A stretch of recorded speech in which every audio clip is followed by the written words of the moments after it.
Welcome everyone to the Omniverse of Nick, and the one-off to John Wick being in The Walking Dead, entering into a story-filled plot for this character. But before we get into that though, be sure, as always, to smash that like button and subscribe to the Omniverse of Nick, as well as comment your favorite part of the story or things that are going on the channel currently, as well as future requests that you might be able to see on this channel in the future. With all that out of the way, once you guys get all that done, we shall get into today's episode, being what if John Wick was in The Walking Dead? Now, I have done not too many crossovers, but I've teased and I've already done plenty. For example, ones I've done John Cena, I've done Jason Voorhees, and I have done Jigsaw, aka John Kramer, aka the Master Trap Designer. But now, we're touching upon one of the mightiest assassins in all of fiction history, John frickin' Wick. And, as always, for my crossover what-ifs, I'm going to be splitting up how I manage him in the Walking Dead universe in categories. With John Wick, there will be 3. Number 1, who John Wick would have trouble fighting, or he would be able to truly kill or put up a fight against. I'm sorry. Why are you laughing? Because it's hilarious! Okay, jokes aside, I am going to be extremely nice with this first one, because literally, as you know of John Wick and just in general, he pretty much solos, but I'll still figure it out, all things considered. Number 2, how he would deal with the walkers. And number 3, how John Wick would fit into the Walking Dead story, which you guys are going to want to stick around for, especially if you've seen updates and everything like that, because for that last one especially, you're definitely not going to want to miss any details, unless you already know about all the stuff, in which case, whatever. Anyway, let's set the scene.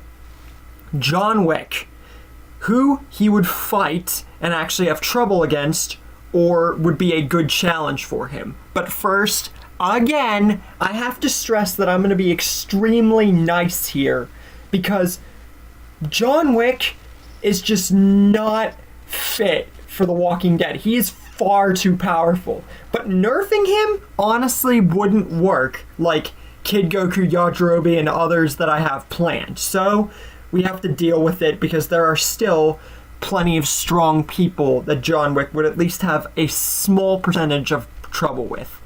But who? Well, I'll explain. Abraham, for one, would put up a great fight. He was a military soldier. Well, not military, but he did serve. And he definitely had more going for him than I think a lot of people gave him credit for. And then, Daniel Salazar, who, me personally, I've always viewed Daniel Salazar as like Fear the Walking Dead's John Wick, even though I misinterpreted he was not actually an assassin. And if you guys really have seen the prognosis on stories and updates and everything, definitely stick around for the end, because we had some with Wick and Daniel that I'm going to be talking about at the end. Now, for others, Mercer, most definitely, because he was high up in the Commonwealth. He was pretty much the strongest soldier, even though we didn't see him fight too much. We can definitely put him on Abraham and Beta's level, who we're talking about next, because Beta, he survived 2 knives in the eyes, getting thrown into an elevator shaft, and tanking hits from Rosita and several other Walking Dead characters. So he would definitely put up a great fight. Jesus, especially next, because he was a great combat professional. His comic adaptation, I feel, would do way better but his show counterpart has enough credit to show that he would still put up a great fight. And last but not least, Okafor, because he was a high up in the CRM, one of the strongest soldiers, and he beat Rick down pretty easily, even though Rick's hand-to-hand combat didn't improve till the Once Who Live finale. But that's beside the point.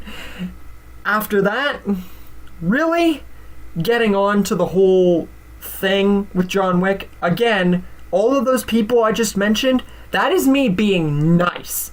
Okay, maybe Beta, Mercer, and Abraham, and likely Jesus would be the closest to hand-to-hand combat to match Wick. But yeah. Anyways, next would be walkers. And it's really not that much to talk about. We have seen Wick literally kill people with a pencil, high-up soldiers with a pencil, and just handily killing people left, right, and center. So walkers, they would not even be close to a problem for Wick. He would be literally, he's literally a one-man army. We all know this.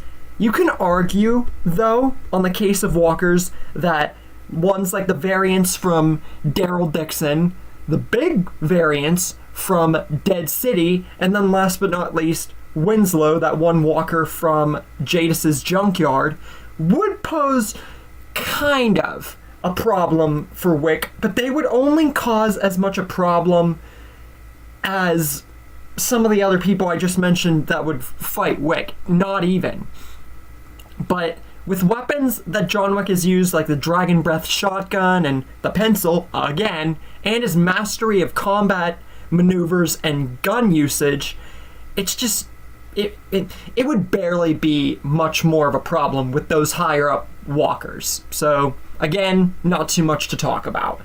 And then last but not least, how would Wick fit into the Walking Dead story? And to be completely freaking for real with you guys, I had several different ways to think about this. Number one, I could put him at the end of season 8 when Rick's people and a kingdom, all that, are fighting the saviors in that final battle. Eugene betrays them. We all know what happened. And then whenever Negan is saved, John Wick pretty much appears, and that's how he joins. Like, he's the one to gun him down instead of Eugene betraying the saviors, you know? But after discarding that one, I did decide to actually save John Wick being hired by Negan. So that what if is still in store, but that's not enough for Wick. I wanted to do something more. And then I tried to think about going to the beginning and having Rick at the very start when he's going to Atlanta meet Wick, their names rhyme, have him meet Rick that way, and then John Wick basically be a carrying character. It's kind of a weird way to say that, but it just, we pretty much can infer he would solo the entire story afterwards. It just wasn't right to do it that way either. But now, looking into Daniel Salazar more, seeing how much he compares to John Wick, I finally got my head thinking around a actual story built plot besides hiring by Negan, because that could very well just be a two-parter. And I just realized that they're so similar, even if Salazar wasn't an assassin. So I decided to build a story around the both of them being connected around the same assassination program, friends, brothers, that sort of thing, and then have Wick and Salazar be the two mains of Fear the Walking Dead and put them in the story that way. Even though it'll be, like I just mentioned, the whole beginning Walking Dead thing, except vastly different with Salazar and how Wick actually gets introduced. But for now, can't say any more, as that ends this video. Now I can already hear a bunch of you asking me, why did you abandon the John Wick and Negan story, and why didn't you just make the John Wick one a story? Well, you see, like all my other crossovers, I just like to imagine them and analyze them for if they did come in. With the Lightning McQueen one, which is literally my next story, it's going to be different. Not all of them are going to be the same. Like, not all of them I'm going to analyze, and they're actually going to be in a story. But with this one specifically, and all my other ones, they just didn't seem like characters I could integrate into a group or a general story. You know? It just didn't feel proper. But I do plan to make remakes. I believe so. Of at least, like, the Jason one. I'm not sure yet. I might integrate them into stories. But for all intents and purposes, the John Cena one, I could just as easily leave that go. For the Jigsaw one, I could leave that go too. The Jason Voorhees one is the most logical one to be incorporated as a general story. With this, I got rid of the Negan story with John Wick because I'm going to be integrating John Wick and Daniel Salazar as pretty much friends / brothers, if you will, and actually integrate Salazar as a true assassin and make those two part of the same assassin clan, making Daniel an actual assassin, because I misinterpreted the knowledge there and thought that he was an actual assassin, because so much of him just flooded out John Wick, if you guys paid attention to Fear and Daniel's character. You would have thought of him as an older John Wick. And then, when I was comparing the two in this video, I was like, And then it hit me. I could abandon any other story with John Wick that I was thinking of, just that one, make this the introduction to John Wick and Daniel as part of the same story. Now, I'm not going to spoil the name, or the details, or how it happens. Just know that it's going to be a story revolving Fear and some of the Walking Dead, obviously, because Fear integrated the real Walking Dead. And it's going to involve the two of them specifically, which is going to make Fear's group very overpowered. Especially since I'm making Daniel an assassin. Now, I'm not going to make him as overpowered as John Wick, even though he kind of is, because he is still an old man. But he will at least get a tiny bit of an upgrade, being an actual assassin. You get what I'm saying? So only a little bit. John Wick, he's going to be the same level, because I can't nerf him.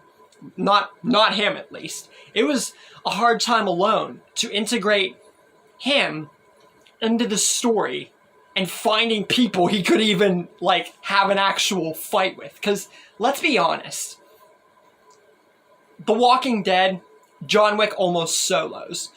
He's pretty much a Black Widow and Hawkeye level character. He belongs in the MCU more than The Walking Dead. And I bet a lot of you can agree with that. And not even those two we thought would fit into the Marvel universe, but yet they did. Somehow. But that's besides the point. My point is,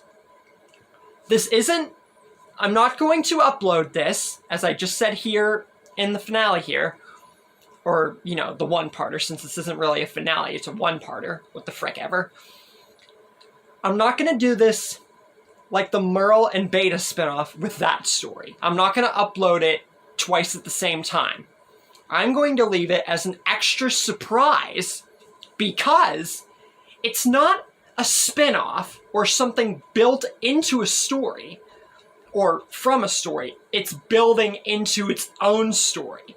So it makes sense for me to wait until I throw out the next 10 what-ifs into the schedule format, since this whole new schedule and genre thing is new in the first place, it makes sense to wait on making the story until I do up the other two stories and then resurface it back to this. So, the next John Wick story, crossover slash thing, since it's very confusing with crossovers, I put them in multiple playlists as well as crossovers, just because it makes the most sense. But just know that in the next batch, this actual plot will be recognized. It will be a special preview for members and whatnot and everything. I'm of course going to tell everyone about it still, member or not, but just know that it's going to be big. The name I got from ChatGPT, like with the Merlin beta one, because it made me think of the Omniverse of Nick, and it helped out with Merlin beta's spin-off names. So even though I can't do the short AI what-ifs anymore, ChatGPT and other things are helping out pretty freaking well, I'd have to say, and it really has gotten me pumped for this story, actually integrating John Wick into a true story. And like I said, Jason's the only one I can really do that with, because like John Cena and Jigsaw, I can't really, and that's gonna go with half the other crossovers I got planned, just to spoil you guys a little. It's just how it is. But not all of them, and this should be a clear-cut giveaway. So, with that, I hope you guys enjoyed this one-off and pretty much starting point into the John Wick and Daniel story. Mainly John Wick being introduced into The Walking Dead. Now, the last two batches for the first cycle of new scheduled what-ifs is What If Rick Found Lightning McQueen. And I've got a pretty neat setup that I found out and made for how Lightning McQueen gets there. I'm not going to spoil it, but you guys will definitely like where it goes. And even though the ending is obviously, you know, with many of my stories, the end, I just go and think about like near the middle or like almost ending of the story. But this, I actually thought of an ending, but I don't know if it's actually going to come to pass, because originally with my Cliff story, I had wanted Cliff to take Bumblebee's place and actually sacrifice himself, and then Bumblebee gets his voice back and kills Megatron and literally all that. But then we saw how my Transformers story went, and it went the completely opposite way. So, nothing's set in stone with the ending, but with how I want this ending to go, you guys are going to like the What If Rick Found Lightning McQueen story, regardless if the ending is a certain way or not. You guys are really going to like it, because hey, it's a talking car in a zombie show. What more could you ask for? But with that, hope you guys liked this entry into the John Wick and Daniel story, and stay tuned soon for Rick and Lightning McQueen. See you guys then.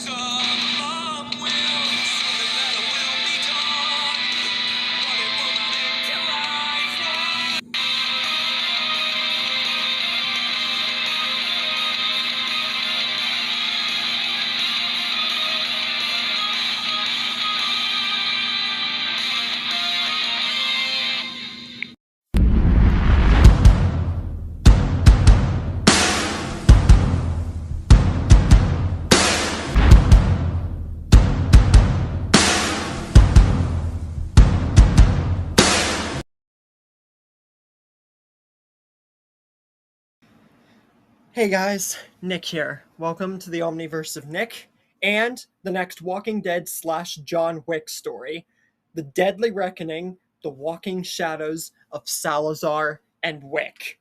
Now, before we get started, be sure to smash the like button, subscribe to the Omniverse of Nick, main channel, Walking Dead channel, John Wick channel, and all our channels promoting all Omniverse of Nick content. And be sure to catch up with any story posts and vids that you have not already caught up with. Let's get started. So, this project had already been done before, and unlike all the other ones I've done and then redone, put off again, redone, and etc., or just remade after an already done project, you guys get the gist, right? This one was like done, and ready for just a story, uploaded, everything. It was good. It was out in 2024 into 5. But a little accident with Mountain Dew, Baja Blast, Baja, frickin' that, decided to, F up the process and put me behind on schedule with a slower laptop. And now I'm finally, a year and a half later, touching back on the story. So, this is about John Wick actually being in The Walking Dead and getting in a story. Now let's just recap real quick. So, there is already a John Wick The Walking Dead video out. So, we've already touched upon the idea that John Wick and The Walking Dead would be too overpowered. But I decided and found out a way to reiterate his backstory and make it work. So, let's dive in. So, what I'm going to have happen is that the John Wick universe and the Walking Dead universe are going to be merged, essentially. It will work. Trust me. For those who do not know that when I did this story, or you do and have just forgotten, trust me, you'll get the point. This starts. The story begins in the Salvadorian Civil War and the CIA and everything with Daniel Salazar. And the way it's going to work is that it happening this early and the John Wick events happening far, far sooner, it is going to perfectly canonize him in The Walking Dead and give him a story and actually make it worth something with a guy very like himself, a very highly trained assassin killer. So basically, Daniel, on his final mission before he goes off on his own, and he eventually retired, became a barber and all that stuff in Los Angeles, and the whole thing with Griselda and Ophelia. This is his final task: to kill John Wick. And this is straight after John Wick has been, retired. He is retired. Like, John Wick has done his final mission and is now retired. And with his puppy that his wife, dying of cancer, left for him as a final gift. So, John Wick is at his home, retired, far, far sooner, canonizing the events with Daniel and everything that's about to happen. And his puppy has just been taken from him, and he was ready to take revenge. But someone might just be on his way to stop him. And it's up to you guys in the story as to how or if that happens. Now be gone from my sight.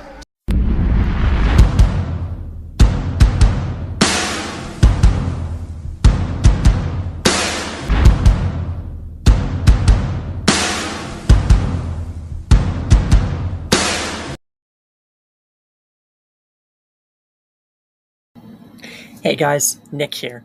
Welcome to the Omniverse of Nick and The Deadly Reckoning, The Walking Shadows of Salazar and Wick, Part 2. Before we get started, be sure to smash the like button, subscribe to the Omniverse of Nick, this channel, the main channel, and all other channels promoting all Omniverse of Nick content, and be sure to catch up with any story, posts, or updates that you have not already caught up with. So, let's begin. We open up with Daniel having his final mission after the Salvadorian Civil War, and the John Wick universe blending in.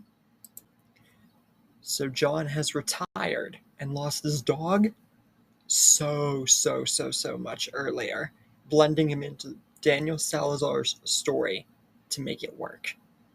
Now, Daniel approaches John Wick's house, and he enters the basement, and he sees nothing.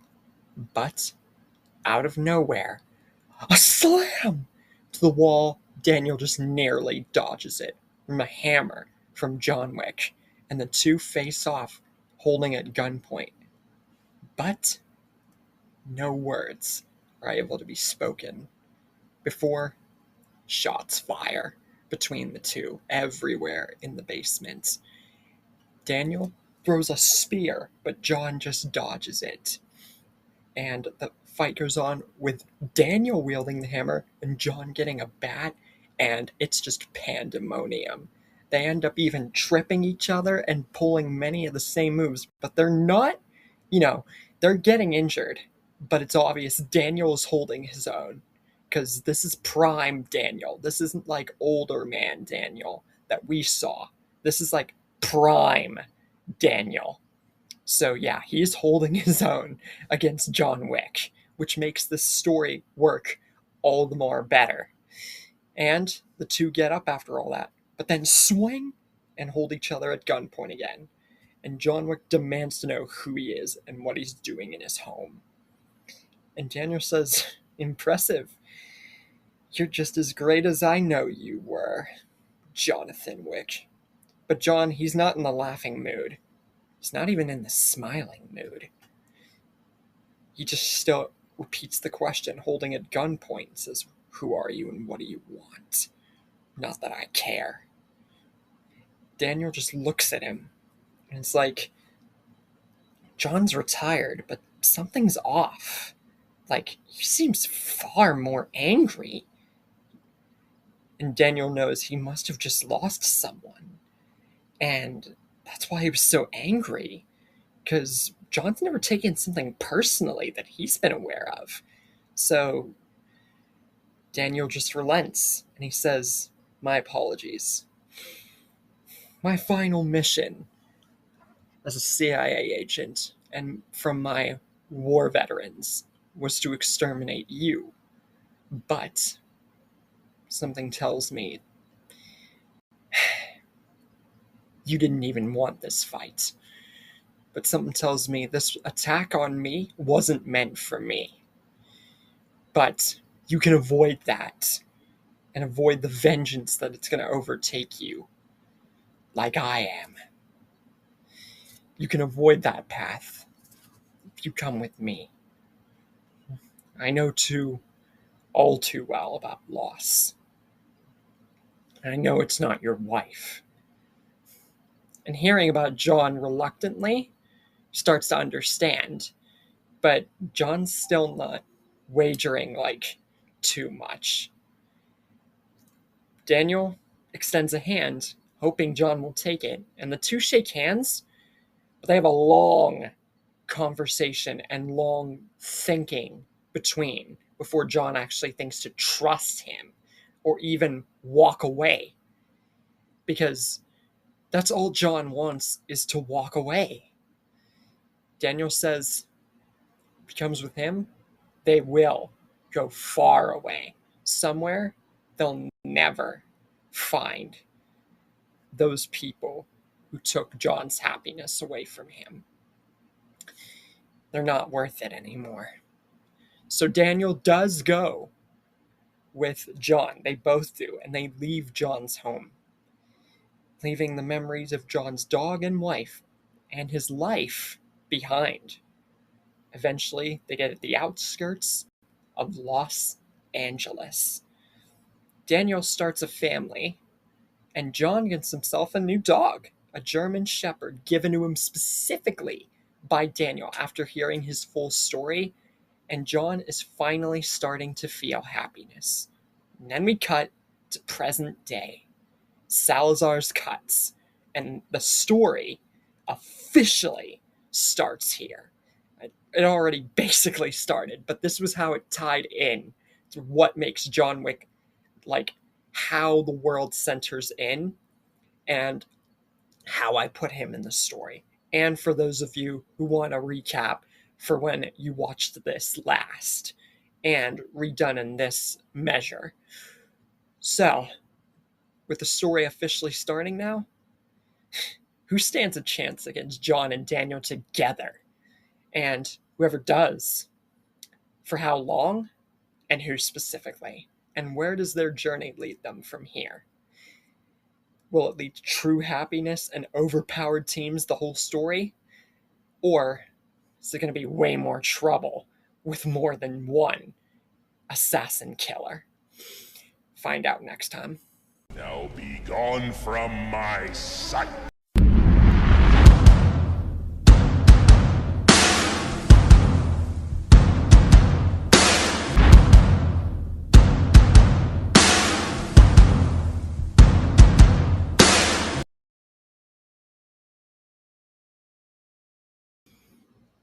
Hey guys, it's Nick here. Welcome to the Omniverse of Nick, and part 3 to the Deadly Reckoning, the Walking Shadows of Salazar and Wick. Before we get started, be sure to smash the like button and subscribe to the Omniverse of Nick main channel, this channel, and all the other channels promoting all Omniverse of Nick content. And be sure to catch up on any story posts and updates that you have not already caught up on. With all that said, let's begin. So we open up where we ended off last time. The backstory is complete for how John Wick gets involved with Daniel and how all of this comes together. We get to Salazar's cuts. And Chris, Lisa, Travis, and all of them show up. And they all escape together. When they get there, Daniel is met with the resistance as to whether or not to let them in. But John Wick says they've been alone for a very long time, and they've had the absolute freedom and time of their lives. But now the world and their home is in danger. So what's the harm of letting these people in, especially if they can help them? And Ophelia and Griselda back John Wick up on this. So Daniel agrees. And then we get the whole thing about Chris being rebellious and like Lisa and Travis and everything and those problems, especially at the home of Madison. And then John and Daniel take on the mob outside of Salazar's cuts before they can burn the place down. So that means we're not going to have Lisa and Griselda getting split up, Griselda getting injured, Lisa getting bit. So the two of them are going to survive. And then we get the military staged all around Madison's home, and John and Daniel showing that they weren't just sitting around at Salazar's cuts since all those freaking years since they got to Los Angeles.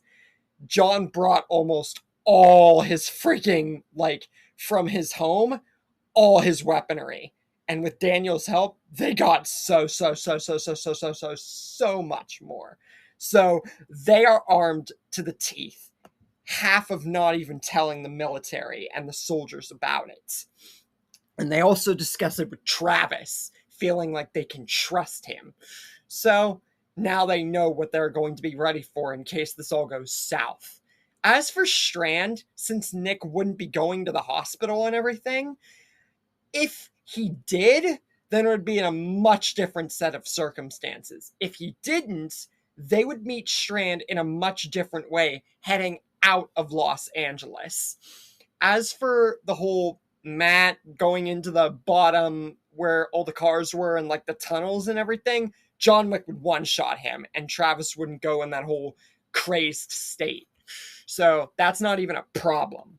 Then they get to the Abigail and Strand letting them aboard the boat. And almost being forced to this time because of Wick and Daniel not giving him a choice. And we have a very different set of circumstances here. Number one, John and his dog, the German Shepherd, are there. Number two, Griselda is alive. And number three, Lisa is alive. How will this help the character's development? How will John and everybody else being around and alive make things different? Will it make things so much infinitely easier like it seemingly has so far? Or could it doom the characters in more aspects than one? Find out in the next one. Now be gone from my sight.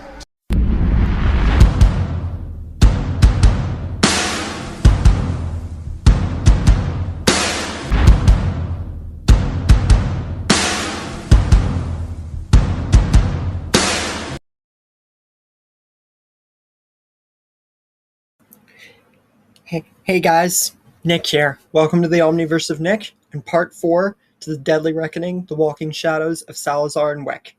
Before we get started, be sure to smash the like button, subscribe to the Omniverse of Nick, main channel, this channel, and all the other channels promoting all Omniverse of Nick content, and catch up with any story posts and updates you have not already. With all that said, let's get started.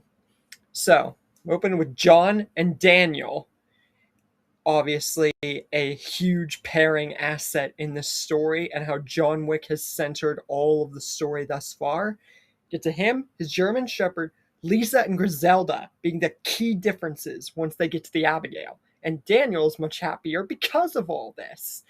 And so is John, especially with his dog. Los Angeles gets bombed and Strand reluctantly takes them in. Even though at first and just the whole time he's gloating about it's his boat and his rules and such. But he doesn't get to go on like that for long, as John and everybody else basically forces him to let them aboard. And Daniel being a key asset in this, Strand knows that for one, he's outnumbered, outgunned, and completely outmanned. And he knows the reputation of John Wick and all that such. But this doesn't help him to want to try to act against this and go for his ultimate goal, which is to get to, obviously, Mexico and everything like that. Then Alicia gets on the phone with Jake and all that stuff. Daniel figures out more about Strand. John also catches on to more of this. Travis and Madison are in a much different place because Lisa is still around. And with Griselda, it's obviously a different picture with Daniel and Ophelia. With Nick and Chris, I feel like John would honestly bond a lot with them. And it would be a very good moment. And with Lisa still around, this helps Chris, and Nick could use it as well. Then Daniel slowly finds out more about where Strand's going, his location, etc., etc. They get to the Geary family island and all that stuff. And Seth and Harry are at the boat and everything, seeing their family and all the walkers and everything. But with John, Griselda, Lisa, and other characters there, John's dog, etc., I feel like Seth would have a different verge of opinion here. And because of this, and after him shooting his family and the walkers and everything like that, he thinks for a really long second, and he decides on something. Him and Harry are actually going to come along. So we get Seth and Harry as a part of the main group going forward. With more faces joining the group, it seems like we are honestly getting off to a really good start. But with Strand open to take action and them not at their destination yet, what could we see of Strand or anything else going forward? Find out in the next episode. Now be gone from my sight.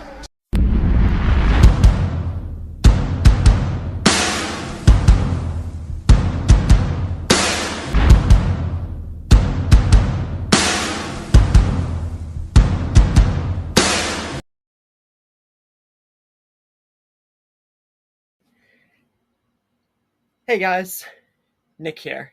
Welcome to the Omniverse of Nick and part 5 to the Deadly Reckoning, Walking Shadows of Salazar and Wick.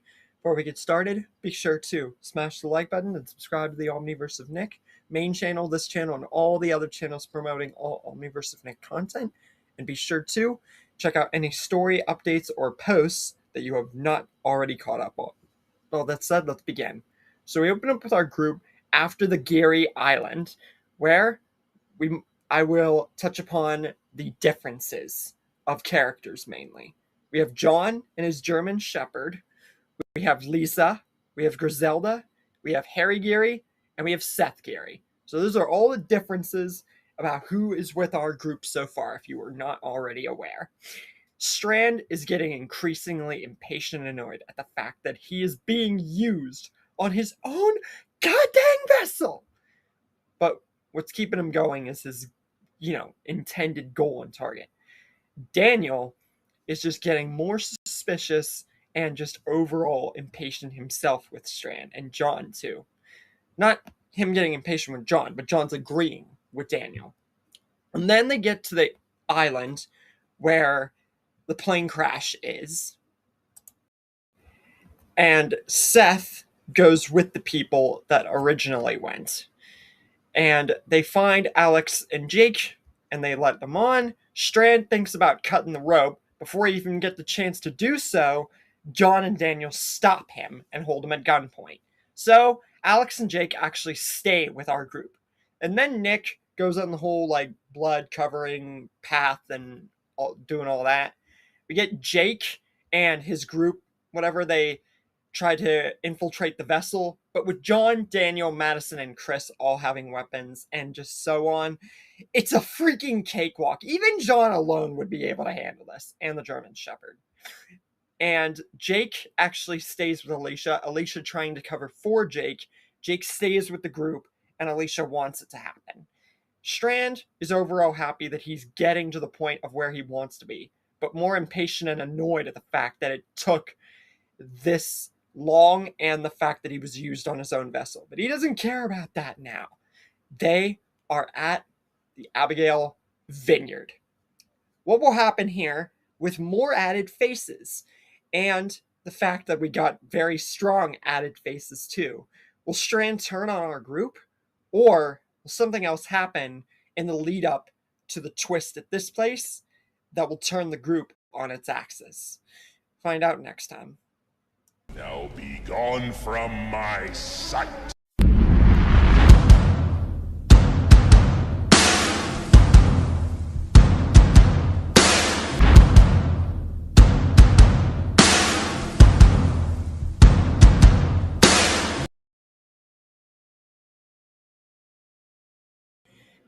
Hey guys, Nick here.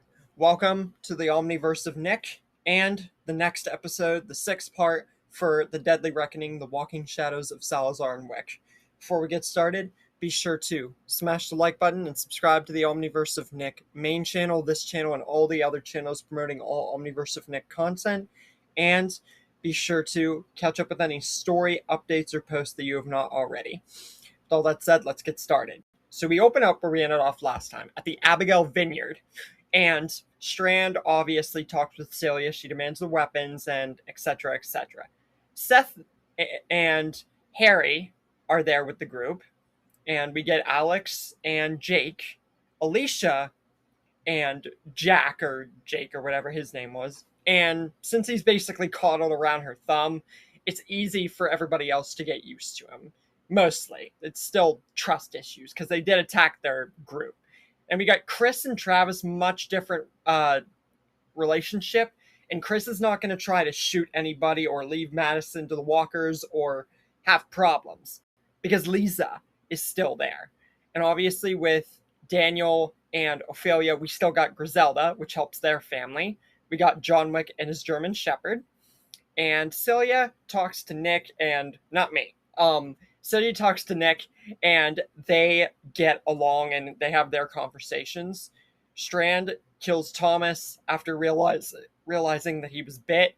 John and Daniel find the cellar where all the walkers are, and they wipe them out with little difficulty. They wipe them out in seconds. Daniel doesn't light up the thing. They just go in there and they just demolish all of them. Celia is obviously mad about this. She would likely get herself killed or just die in the same way as she did before or whatever with the walkers. And Nick realizes everything about what's going on and goes on the whole tirade about the group being a lost cause and wanting to go off on his own. But he has another helping hand in that discovery and assessment. Someone who is equally messed up with the group because of John Wick and Daniel. Strand. With this alliance and them leaving the vineyard, will this lead to an attack from these two on the group with Strand by Nick's side? Or will they just be going their separate ways and Strand's just an extra hand in that? What's going to happen next in this lead up? Find out next time. I know the episodes are short, but it's because of Fear the Walking Dead's framing and short little progress here and how John and Daniel are affecting the story so much. So don't worry, the episodes will get longer and there is far more to come. So don't get discouraged. Anyways, see you guys next time. Now be gone from my sight.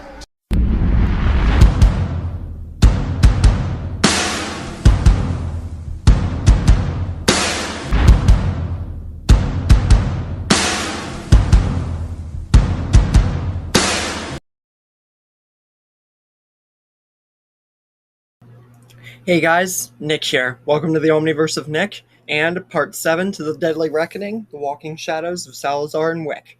Before we get started, be sure to smash the like button and subscribe to the Omniverse of Nick. This channel, main channel, and all the other channels promoting all Omniverse of Nick content. And be sure to catch up on any story updates and posts you have not already. With all that said, let's get started. So, open up where we ended off last time. Nick is still disillusioned at the fact of the group, John Wick, and just everything going on, so he chooses to leave. But Strand's joining in because of John Wick mainly, and Daniel. And Madison, Travis, Alicia, and Chris all try to convince them otherwise, noting at their past, what they've done to get here, how good they've had it. They haven't lost pretty much anybody. They don't want to jeopardize that now, but Nick and Strand are having none of it. And they just tirade and yell at everybody, saying that, yes, they have not lost anybody, but the destruction and the brute force and nature of how they've handled things is exactly why Strand wanted to come here and get away from it all. But look at what happened. The cellar, it was taken out. That was not supposed to be touched. And Thomas died. And granted, they try to say that it was a, walker bite, but they're still having none of it. So Strand says, matter of fact, we're so done with it, allow me to show you how done. And he grabs a gun and he shoots German Shepherd of John Wick down. And this breaks John Wick and it just shatters him. He has not lost a dog since then. And when he's looking up again, his eyes are full of hatred and malice. This infuriated him. And Nick, he just dips out of there because he ain't gonna die at a furious now John Wick, because he was never planning on shooting or killing anybody. He was planning on leaving. Strand took it too far, and now he's running. He's getting out of here while he has the chance. But Strand, not so lucky. John fires, and it right at Strand's leg. He's lucky that it was only his leg, because John Wick's going mad over here. Nick just carries Strand away, and the two of them disappear into the distance. Daniel, he goes over knowing that John Wick is now broken, and he goes over to console his old friend. But little does he know, that side of John Wick that he just saw was only a prelude as to what Daniel just did is about to ensue. Let's just say that him going over trying to console John Wick might be one of the biggest mistakes of his life if he's not careful, and could put the group in jeopardy for the first time. Find out how next time. Now be gone from my sight.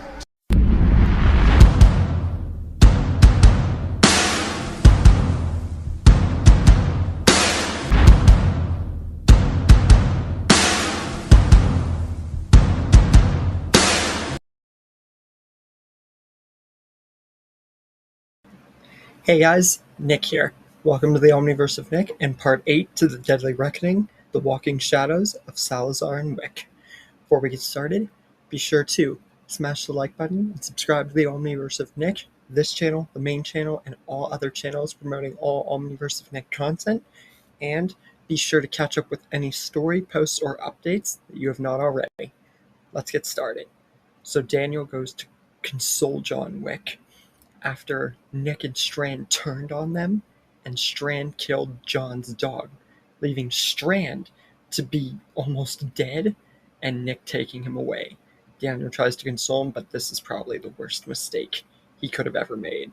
John immediately, with the sword, swings, immediately furious and attacking Daniel, trademarking their first meeting, and it leaves several slices on Daniel's back.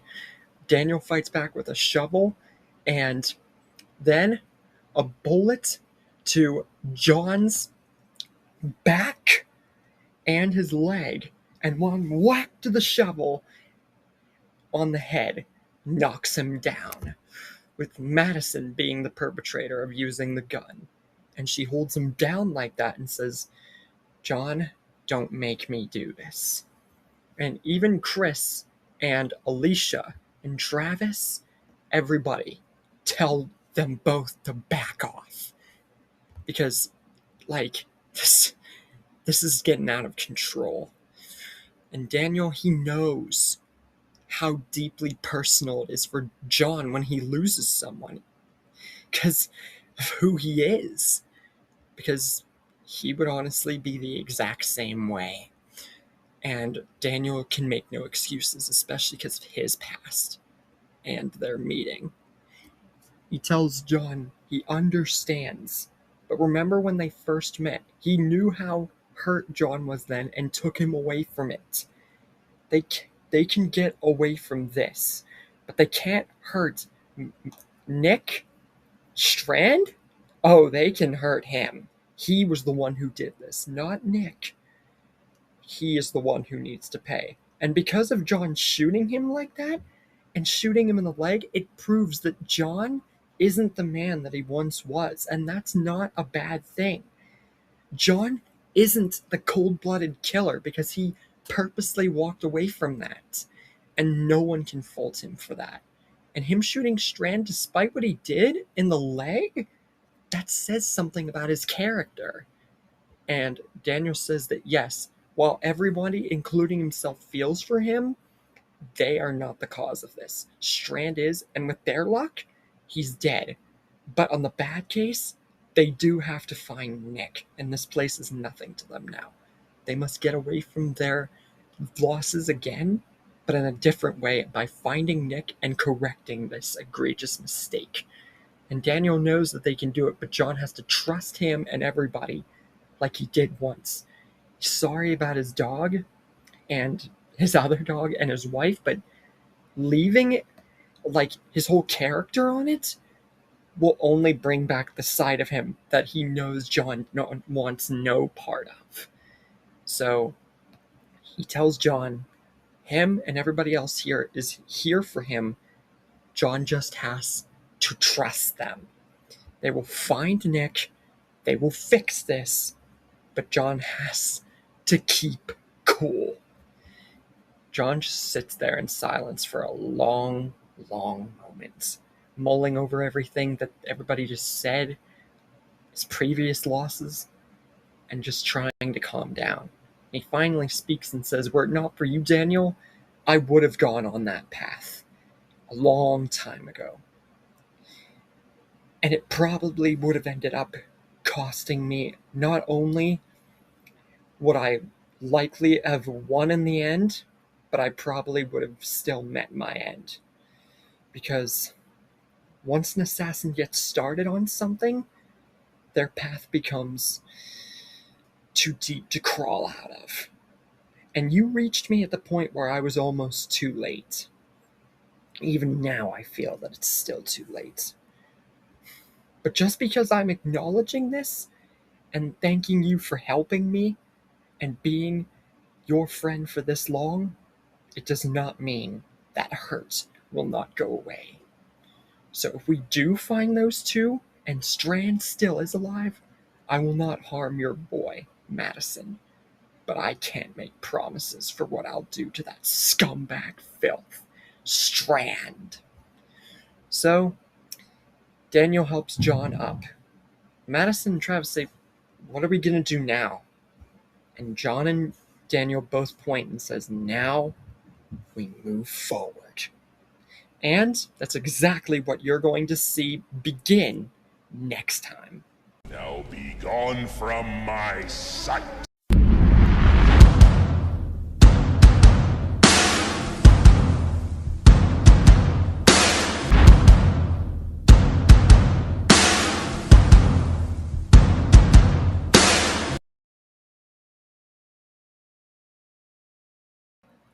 Hey guys, Nick here. Welcome to the Omniverse of Nick and Part 9 to The Deadly Reckoning, The Walking Shadows of Salazar and Wick. Before we get started, be sure to smash the like button, subscribe to the Omniverse of Nick, and check out the main channel, this channel, and all channels promoting all Omniverse of Nick content. And be sure to catch up with any story updates or posts that you have not already. All that said, let's get started. John and Daniel point to the future and moving forward after everything they just went through. So that they do. Nick is with Strand and they're going off on their own. But when they get attacked by the dogs, Nick makes it out alive. But because of Strand's injury, he's not so lucky. Strand is just completely overwhelmed by the dogs. Not only does it make his injury far more fatal, but he has no answer. He's too injured and preoccupied about his leg. It just overtakes him. And soon enough, he is killed by the two dogs and turned into a walker. And Nick, he is almost in no position to be able to kill Strand whenever a certain someone saves his life. Marcus comes in with a sniper and saves Nick from not only the walker Strand, lures him away from the other walkers and the dogs and puts them down, but the people on the bridge that would be affected to fight against Nick. I don't really know their names. They're not really important. And Marcus introduces himself to Nick. And he says that he's actually on a journey to find someone. And he seemed like Nick needed help. And if he'd gotten there a little bit sooner, he could have helped out that man that he guesses was with Nick. He is on a journey for a man named John Wick. And he wants to know if Nick has seen him. Nick, he thinks about telling Marcus about this and that, yeah, he was with the group. But for one thing, he wants to keep the idea of being away from those people firm. He didn't want to shoot or hurt or kill anybody, let alone John's dog, because he knows how much it meant to him. He just wanted to leave. Strand made it personal. So if Nick said something and revealed everything that happened, Marcus would probably leave him for dead or kill him. So it's like he can't say anything. So he says he doesn't know where he is, and he's been on his own with his friend here for some time. But he imagines if Marcus has come all this way, he can't be that far, right? Surely he's looked in a lot of more places than just where he's been up till this point. So if there was anywhere to find him, then it's probably here. Marcus takes this advice at hint, and he begins to see like there's something wrong with this kid. Like, he feels like he's hiding something. But he pays it no mind and thanks Nick for this info. He gives him some supplies and is off on his way to go find John and everybody else. But meanwhile, leaving Nick with his things.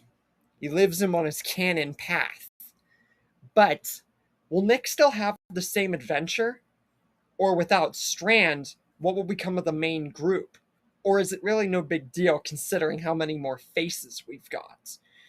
These changes, and Nick seemingly on the direct canon path, and Marcus now in search of John Wick, what else is going to change? And what else is going to almost be too easy for this entire story? Find out next time. Now be gone from my sight.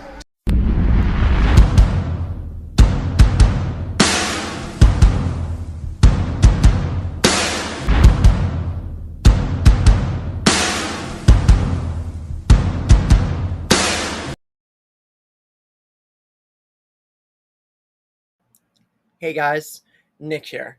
Welcome to the Omniverse of Nick and part 10 to the Deadly Reckoning, The Walking Shadows of Salazar and Wick.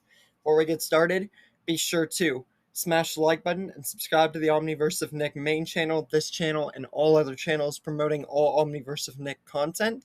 And be sure to catch up with any story updates or posts you have not already. With all that said, let's begin. So we ended off last time with Marcus's debut in this story and saving Nick's life and going to look for John and Nick playing dumb.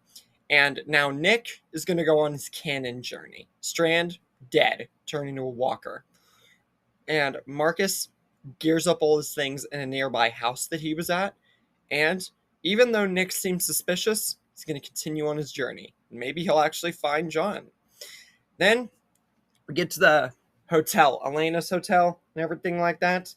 And everyone but Strand is there, and we got a bunch of new faces, and like faces that weren't there before. When the walkers come in, and like the whole freaking storm of them, we do finally get casualties. We get Alex and Jake, they finally bite the dust. Griselda and Lisa. So, like, long-standing ones, and, like, especially Alex and Jake, they finally bite the dust.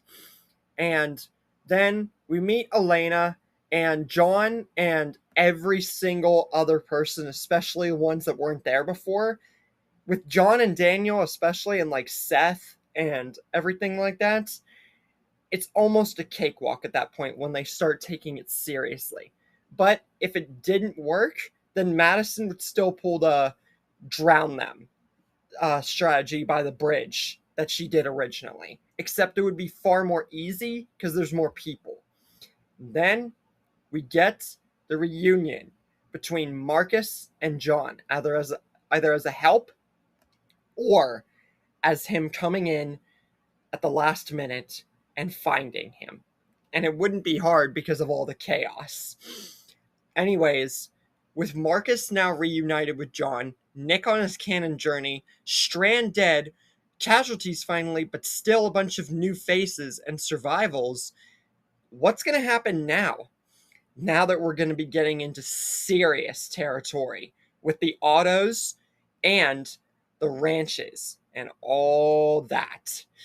And with extra survival, new and old faces, is our group still on the up and up?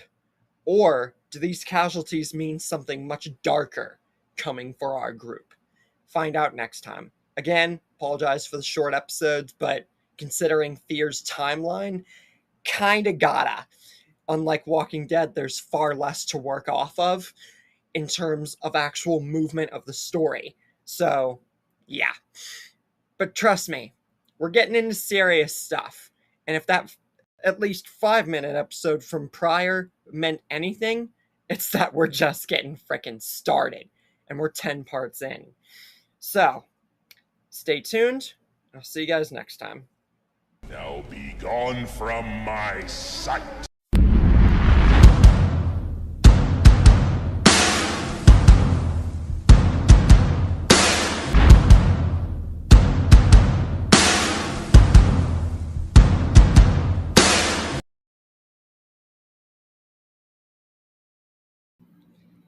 Hey guys, Nick here. Welcome to the Omniverse of Nick and Part 11, To the Deadly Reckoning, The Walking Shadows of Salazar and Wick. Before we get started, be sure to smash the like button and subscribe to the Omniverse of Nick main channel, this channel, and all the channels promoting all Omniverse of Nick content, and be sure to catch up with any story updates or posts that you have not already. With all that said, let's begin. We open up where we ended off last time with John and Marcus's reunion, and after the whole Elena Hotel thing, they begin talking about everything that's gone on. And remember, John and Marcus were friends, but John was still an enemy, and for a high price. Well, the price wasn't made yet, but to a degree, to Marcus, because, yeah. And everything like that, so it's like it's an uneasy sort of thing, because John's always been weird about friends, depending on who the person is, but they're just glad to see each other. And Marcus is glad that he looked for him and found him. Marcus then shakes hands with Daniel, who he learns has been a really good friend and lured John away from his mean streak again. And John wants to know, have you seen anybody else since you've been on this journey? He talks about King Bowery, he talks about Winston, and like any of the high table, like anybody like that they know. And Marcus says no. And John's like, with that in mind, how did you get all the way out here? And how did you find me? Marcus says, extreme luck. It's lucky enough that I lived, let alone got this far. But I just had this sense that I knew that you of all people, John, were alive. If there was anyone to survive what this world has become, it would be John frickin' Wick. And I was right. Along my way, there is one final thing I needed to be able to find you. And that was someone unfamiliar with this whole, with me or anything like that, to truly ask the question, to find where you were. And I did. I came across this boy, Nick, and I asked him where you were. I know he was hiding something, but he told me one very important thing. If you've made it all this way, he can't be far, which told me all I needed to know. That boy, he knew you, and he knew where you were. I don't know what happened to get him to lie like that, but I do know that he gave me the very best clue that I was on the right track, finally, after all this time. And look where we are.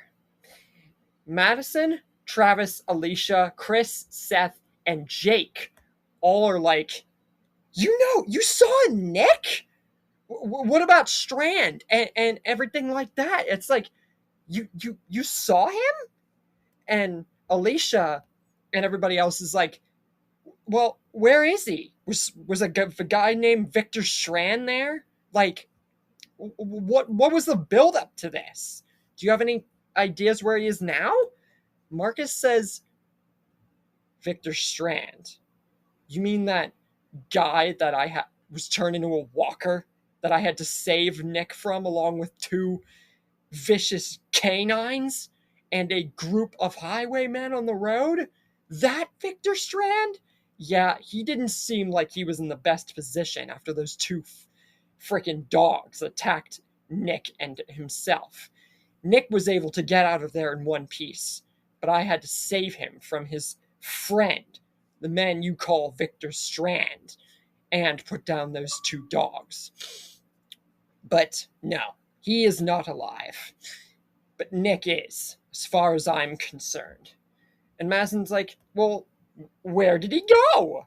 And Marcus decides that's where they're going to go next. They're going to go in the direction as to where Marcus last saw Nick. Meanwhile, Nick's on his canon journey with Luciana and the whole Alejandro and the whole group thing. And by the time Madison John, Daniel, Marcus, and that whole group gets to that area, Alejandro is already bit, dead, and in the bus, and that's pretty much exactly how it was in canon, except with far more faces and much more weirder and different like timeline angling. The hotel kind of moot at this point because way different stuff happening. Then they make their way to where things are really gonna get serious. The military base and the ranch of the Autos. Now we're getting into the truly serious stuff. Where do you think the story's gonna go? That's what we're gonna start answering next time. Now be gone from my sight.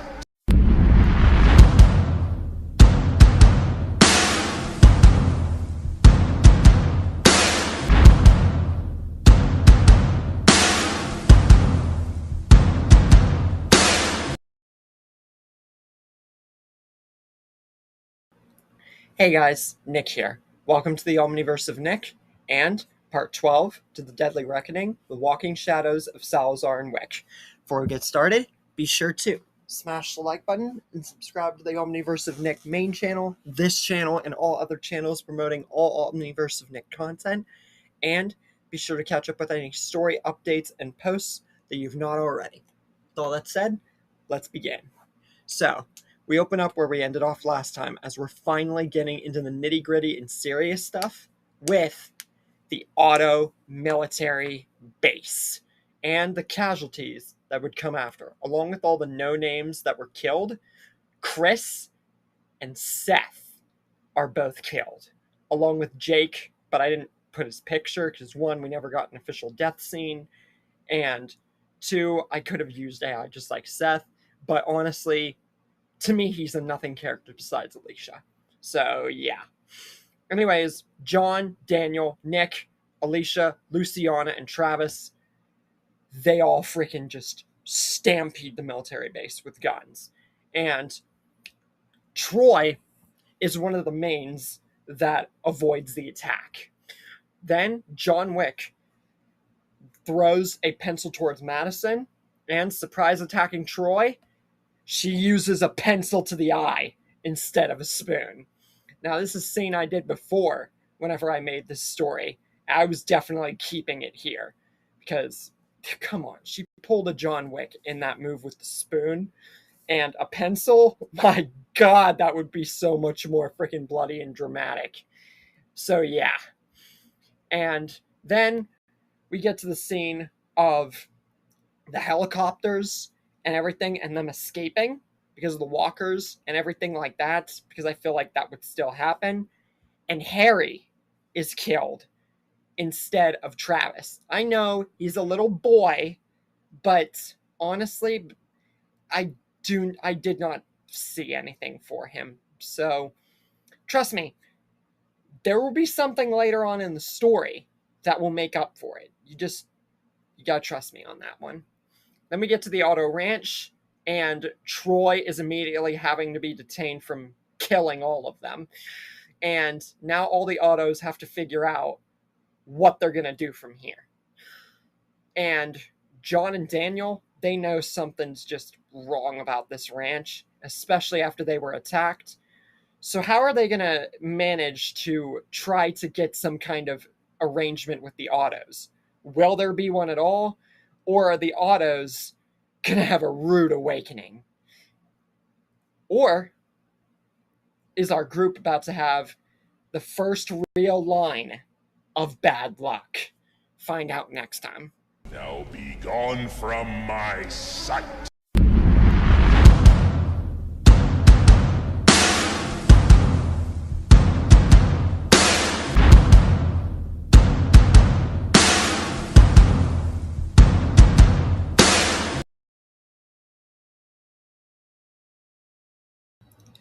Hey guys, Nick here. Welcome to the Omniverse of Nick, and the next episode, part 13 of the Deadly Reckoning, the Walking Shadows of Salazar and Wick. Before we get started, be sure to smash the like button and subscribe to the Omniverse of Nick main channel, this channel, and all other channels promoting all Omniverse of Nick content. And catch up with any story updates or posts you have not already. With all that said, let's begin. So we ended off last time with John and Daniel knowing that the Ottos are very untrustworthy and that they might have to take control of the ranch. Jeremiah proves this by his egotistical behavior and his racially profiling of people like Luciana and so on. But he does acknowledge the people that are there and said that on a small note they could be helpful. But Daniel just says, if anyone's untrustworthy here, it's you and your pack of wolves you call sons who attacked us and killed some of our people and a great amount of Luciana's people who you deem unfit. And John raises his gun in agreement, but Jake holds them back from this and says that they can work something out. He knows that they are a great asset that they can use. Just got to get Jeremiah and Troy on that same side. And Jake tries to plead his case towards them. But Troy, he got stabbed in the eye with a frickin' pencil. And he's not letting that go and knows the danger that they present. And Jeremiah says, yes, they could be very helpful. And Troy did make a mistake. But it is not up to Troy or Jake whether or not these people stay. It's up to him because this is his ranch. And if they're going to stay here, they're going to listen to everything he says, whether or not they agree with him. But John and everybody else, they're not having it. And John just instantly headshots him. Jeremiah has tested John and everybody else's patience. Troy instantly is like, nope, and goes for a shot. But Jake stops him, and Troy just stares him down. And Troy says, really? You're going to defend these people who just killed our father? And Troy is very surprised whenever Jake aims a gun right at him. And then he stares at all of them and says, you are very lucky I'm not aiming this gun at all of you. Because as I said, you are a great help here. And you're lucky that now that the ranch is in my hands, not Troy's, that I'm even allowing you to stay here after all. My father and my brother took this too far and killed your people. That I can understand. But you act up again on this ranch, your people, as well as my father, will not be the only ones that die today, if you catch my meaning. We do appreciate you here, or at least I'm trying to, despite what just happened. Do not make me regret this. I know the danger and asset that you people can be. Now prove you're not going to have to deal with consequences as to what you just did and actually help us instead of take our lives even if we took yours. And he's trying to reach a mutual agreement.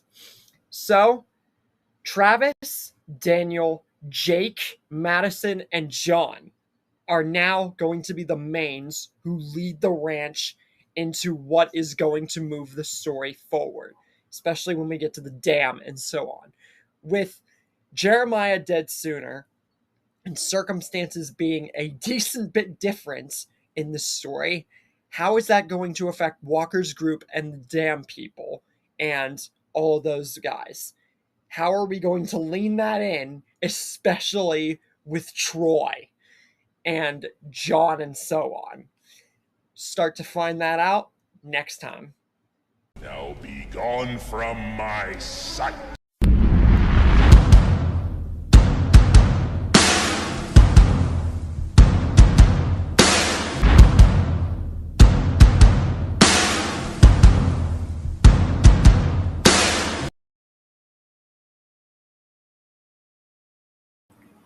Hey guys, Nick here.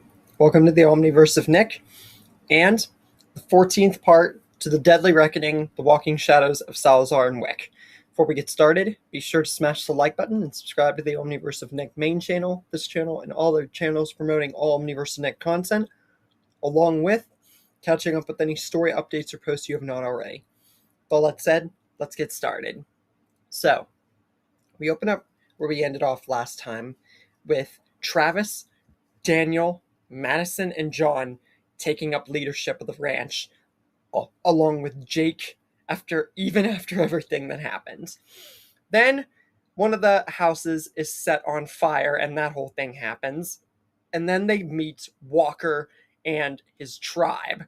But with John and quite a few other faces there and just different circumstances, Walker actually stands down. But Troy, he doesn't like that too much, and he is about to shoot them all. But then Madison comes out of bloody nowhere, and with a bonk and then another bonk of a hammer, Troy is seemingly killed, proving she was going to do that sooner because of how Troy has acted. And everybody, including John and Walker, are both surprised by this because this came out of nowhere. But Madison says that if Troy had been left alone just like his father, just imagine the trouble that it would have caused. They were standing down, they were coming to an agreement. Troy was about to jeopardize that. And she knows that after she stabbed him in the eye with the pencil, he wasn't letting anything go easy, especially after Jeremiah. He had to be put down, and this is how they survive. And that, in turn, puts a truce for Walker and Jake hearing about Jeremiah and all that stuff, and the fact that they were standing down, coming to an agreement. And Walker also thanks Madison because now they can actually, cohesively work together. And it honestly is seeming to work out really well. But then, getting to the dam.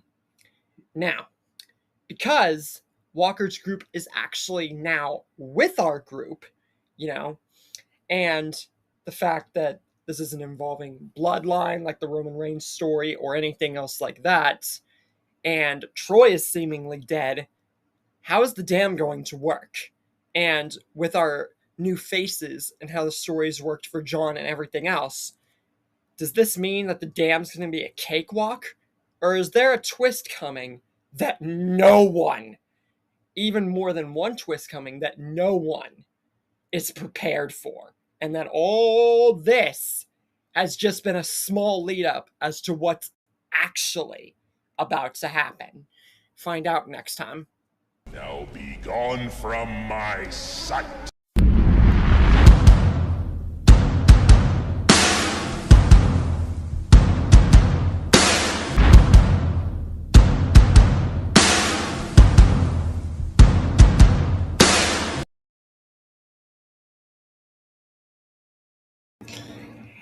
Hey guys, welcome to the Omniverse of Nick and part 15. Yes, we're already at 15 parts, even if they're 3 to 6 minute videos. There is still payoff, and as you guys can see, there has been some pretty freaking good moments. It's just Fear's lack of story and the fact that I could only put John Wick in this, otherwise it would be a slaughter fest.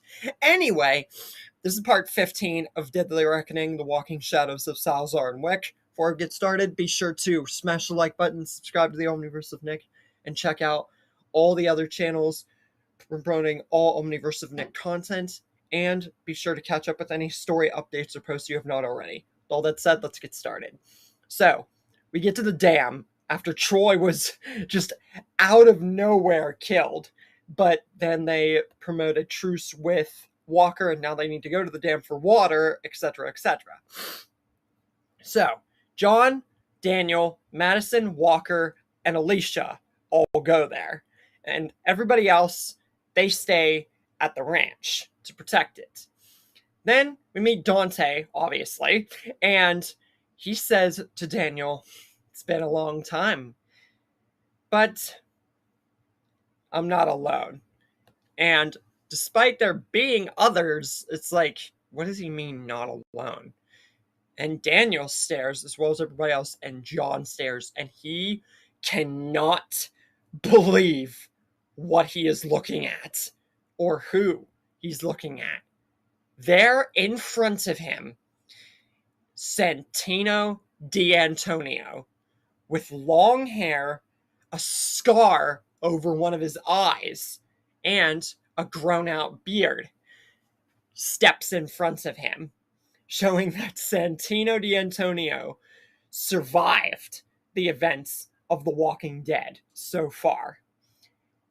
And meanwhile, at the ranch, Nick notices something off in the distance. A horde, a huge one, is coming straight towards them. Ophelia, Jake, and all the other no-names lose their lives. But Nick, Luciana, Travis fighting because he fought through a freaking well of walkers before. And so he survives along with Nick and Luciana. And Marcus, they all survive. And they know that they're in danger. There's no way this horde just came here. And now they have to go to the dam to warn everybody else. But they have no idea the trouble that actually is brooding on the other side of things. Meanwhile, back at the dam, the Proctors make themselves known, and that they got an alliance with Dante, and now partnered with him, Santino D'Antonio, which, my opinion, a very good team up. Then, behind them, two people. These are Zero's disciples. And then, Zero himself, Ares, and Miss Perkins. Yeah, got a huge character dump here. I told you it was about to get serious, and next time, our group is going to have to fight them off.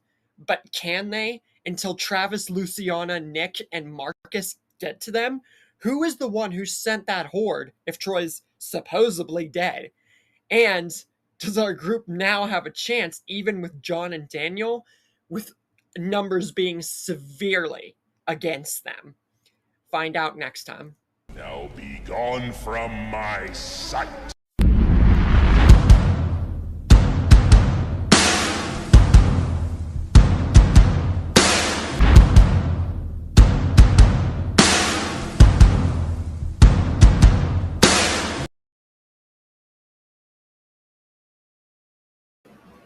Hey guys, Nick here. Welcome to the Omniverse of Nick and part 16 to The Deadly Reckoning, The Walking Shadows of Salazar and Wick. Before we get started, be sure to smash the like button and subscribe to the Omniverse of Nick main channel, this channel, and all other channels promoting all Omniverse of Nick content. And be sure to catch up with any story updates or posts that you have not already. With all that said, let's begin. So, we open up where we ended off last time. Miss Perkins, Zero's disciples, Zero himself, Santino D'Antonio made a critical comeback. And I know Santino's the only one I gave an extreme makeover. And if you guys want, I can give them brief makeovers and everything. It's just not obviously going to be a part of the story. Or you can imagine your own makeovers. I just did Santino because I thought it would be a really awesome reveal. Everyone else, since they were never revealed, and it was still in the first timeline, the movie's timeline, when Daniel found John, I wasn't thinking that I needed to go excessively into the other characters' looks. But hey, it's up to you. You guys can make your own, or maybe I could just make my own variations for you guys, or you'll see variations of those same kind of ideas in future things. I just won't be a John Wick The Walking Dead project. So, Miss Perkins and everybody else is there. John fights both of the disciples. Daniel fights Dante and his men. Madison and Walker and Alicia fight against Ares and Mrs. Perkins, and basically all the rest. But Alicia and Madison and Walker all realize that quickly they're not making it very far. They're kind of outmatched and outnumbered. And even Daniel is having a little bit of problems. And John, yeah, he is doing really freaking good. But all these guys at once, it's like Santino and Dante definitely knew what they were doing. And don't forget also, the Proctors are here. So, if John Wick were by himself, this would be different. But he actually has worrisome casualties that he could accidentally kill if he went full force. So he's in this is a bad situation. And John thinks that they're all about to die. But just then, Marcus, Nick, Luciana, and Travis, the last survivors of the ranch, come in for the save. And they start just guns ablazing at everybody. And with this distraction, Dante and Santino D'Antonio and all the other people are killed. But just at that moment, when all is like, okay, they're going to get the water, right? They're going to, they're going to save everybody and they're going to be okay, right? Wrong. Because out of nowhere, someone hears bang, and then another bang. And 2 gunshots rang out, claiming the life of somebody. Travis. And who was the perpetrator? Out from the distance walks a figure, all in black, clearly having been the perpetrator of a huge event. A horde, maybe? And with a faded eye and a gash on the side of his head and an eye patch over the other, indicating another injury, almost completely blind in both eyes, is the return of Troy Otto with the head injury and the eye thing much sooner, and him not being in an exploding dam, and yeah, a much different outlook for Troy Otto. How is he going to fare since the group has just lost a major person and just went through hell where they were just now? Will they be able to take on Troy? Or has Troy literally just gotten himself into a situation there's no walking out of? And is the dam safe? Or is our group about to be in major trouble? Or in another major situation? Good or bad? Find out next time. A lot of questions, by the way. So we'll just see next time. Now be gone from my sight. What if it's all true? A million worlds collide in view.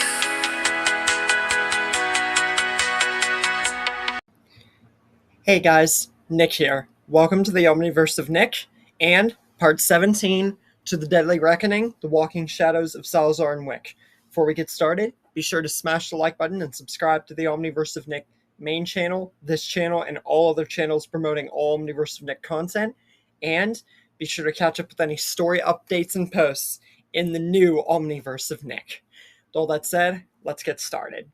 So, Troy has come back and had his injuries and everything happen to him far sooner, and is almost completely blind.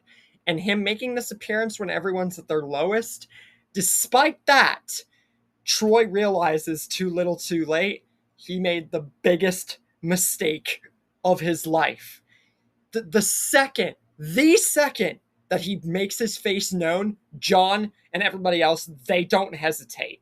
They storm Troy with it's an insurmountable amount of bullets to the point where it is massive overkill. And Troy can't even barely freaking get out of this because he didn't register how mad they would be at this and what he did, how he would react, and the fact he's almost blind. So him getting stormed with bullets, I'm sorry, he's dead. He's dead. He's not coming back a third, fourth, fifth time. And then, out of nowhere, the dam blows up. And then you're probably thinking, there was no plan for that. How? I'll explain. There was still a cavern, obviously, and there was still bombs, but Lola, or whatever her frickin' name is, she was used and killed as a hostage for Vigo and his son to do the deed themselves, because they were there with the Proctors and Santino and Dante. They were in on it as a backup in case things went wrong with John and Daniel and everyone else who would be with them. So, in the end, the very ones who caused John to run away from all this are the ones who end up dying with the dam's explosion when it goes off, thanks to them. Anyway, the dam blows up and separates our group, but they fall back in line for when Fear Season 4 begins, just like our canon group. And Morgan's introduction. With Morgan and many others to be introduced, how's the story going to go here, especially with so many differences and different characters and overall a different tone and pace? Will it be better, worse, or in between, lining to a whole new set of circumstances we've yet to figure out, especially with what just happened, especially to Troy? Find out next time. What if I'm the spark, the flame in an omniverse that calls my name? What if it's all true? A million worlds collide in view.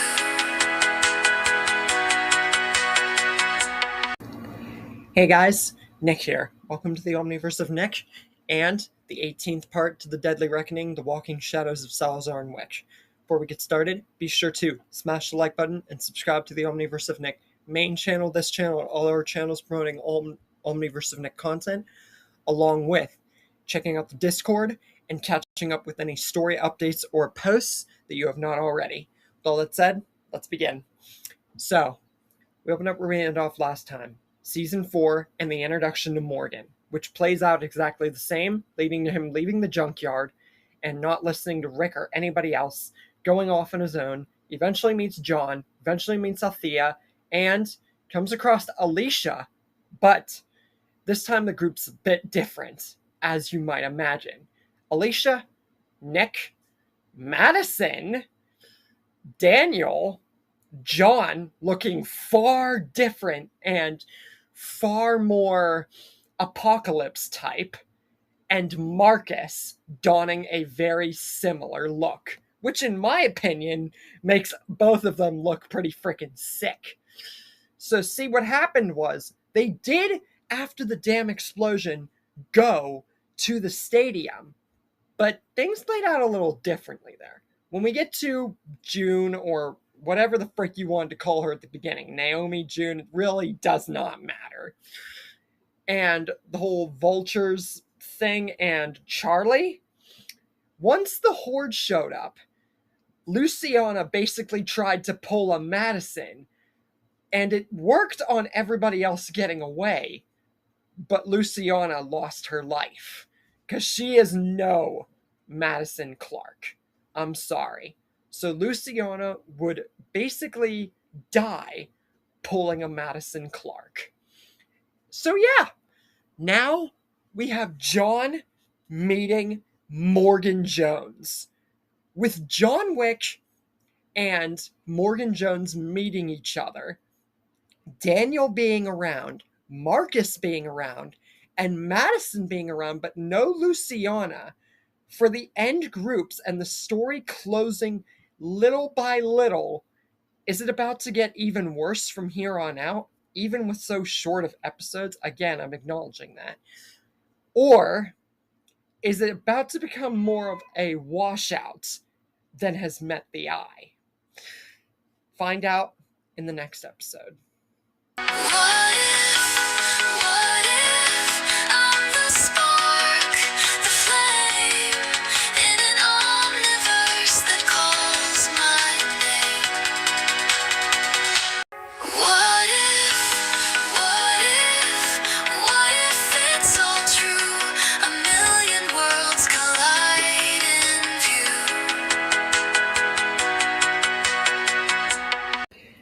Hey guys, Nick here. Welcome to the Omniverse of Nick, and part 19 to the Deadly Reckoning, The Walking Shadows of Salazar and Wick. Before we get started, be sure to smash the like button, subscribe to the Omniverse of Nick main channel, this channel and all other channels promoting all Omniverse of Nick content, and check out the Discord, Omni Shorts, and catch up with any story updates or posts that you have not already. With all that said, let's begin. So, we left off with John meeting Morgan Jones, and John's group of Madison and everybody and Luciana sacrificing herself, all that coming ahead. So now we see what the group and this awesome team is going to accomplish.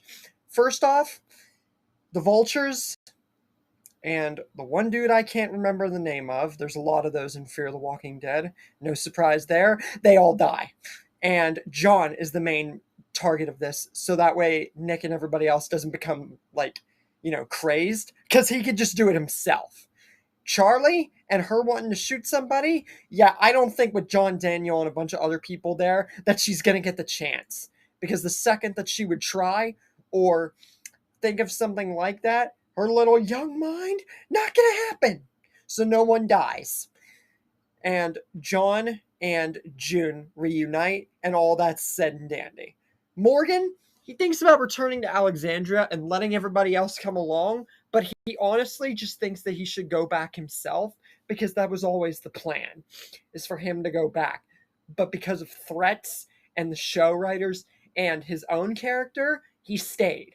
But knowing that John and Daniel and all these huge names are here, he's like, on one hand, he wants to stay, but on the other, they have everything covered. They don't need him.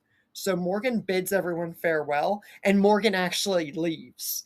So, yeah, Morgan, he's going bye-bye. After basically he just got into the frickin' show. So I know, anticlimactic, but we will see him again. Don't worry. We're going to have a huge twist at the end of the story you guys are going to want to stick around for. So yeah, Martha, with John, Daniel, and everybody else, taken care of way sooner. Like, she wouldn't even get the chance to poison them. Then we get to Fear Season 5, zooming straight through it, Logan dies much sooner and not by Virginia. Dwight is found out on his way to finding Sherry, Annie, and Dylan, Josh, and all the other kids, and all that other stuff. That goes the same. They meet Grace, but no Morgan. So that's going to be different with her. And Althea meets Isabel. That goes the exact same way. Wes, they come along with him, and Virginia and her men make their appearance, but not as they did when they killed Logan. And herself and all of her pioneers are shot down.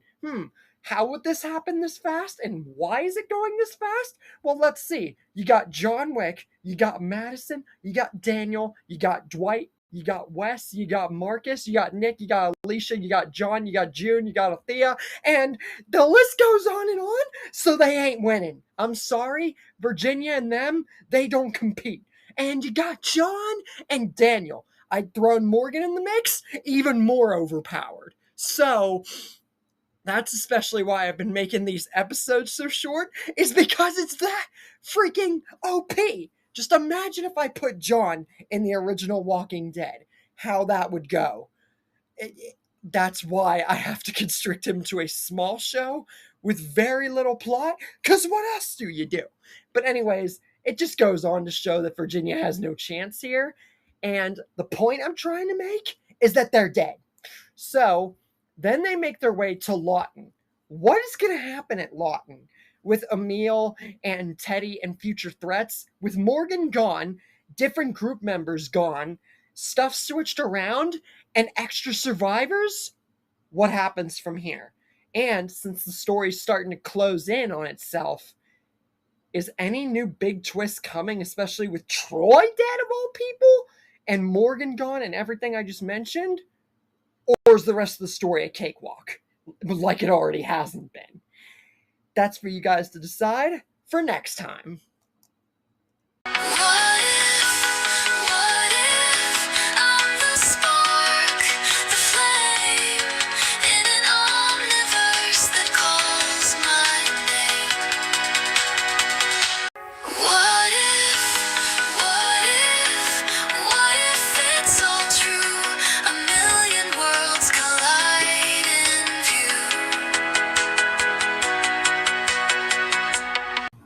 Hey guys, Nick here. Welcome to the Omniverse of Nick and part 20 to the Deadly Reckoning, the Walking Shadows of Salazar and Wick. Before we get started, be sure to smash the like button, subscribe to the Omniverse of Nick main channel, this channel, and all our channels promoting all Omniverse of Nick content, along with checking out the Omni Shorts, the Discord, and any story updates or posts that you have not already. All that said, let's get started. So, we open up where what we're going to do with Lawton now that Virginia and everyone have been diced off the gate, and Morgan's not there and Luciana is not there, but Madison is, and a bunch of other things. Then, right whenever everybody gets there and they realize that it's a ghost town and that those pioneers with Virginia, they must have been all of them, then a dog just comes walking from behind the sign. And it's like, okay, this is Rufus, obviously, but they don't know if anybody else is here. So this dog could just be alone, but it seems awfully suspicious. So start thinking, like, is this a trap? And they realize this too late. When Emil comes lunging forward from just completely random direction, catching them all by surprise and using his axe to kill Marcus. He tries to go for another kill, but is instantly swarmed and bodied with bullets. So, yeah. And John takes Rufus as his new dog. So think about that. He had his puppy. He had the black dog in the John Wick series. He had the German Shepherd that Daniel gave him, and now he has Rufus. So, yeah. And then Dakota comes along from the same direction that Emil did, showing that she was basically captive.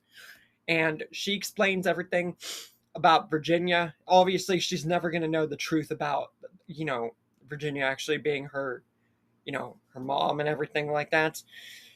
So, yeah. And it's a much different set of circumstances, but I feel like Dakota wouldn't have a reason to go like AWOL or kill anybody, at least yet. And even if she tried, she would get killed. So she joins the group, but it's very suspicious that she came along in this ghost town with that guy with an axe that just killed their friend. So she's kept on like safe watch like Charlie. So yeah. And then we meet Sarah and Wendell and get into season 6, which we're getting to the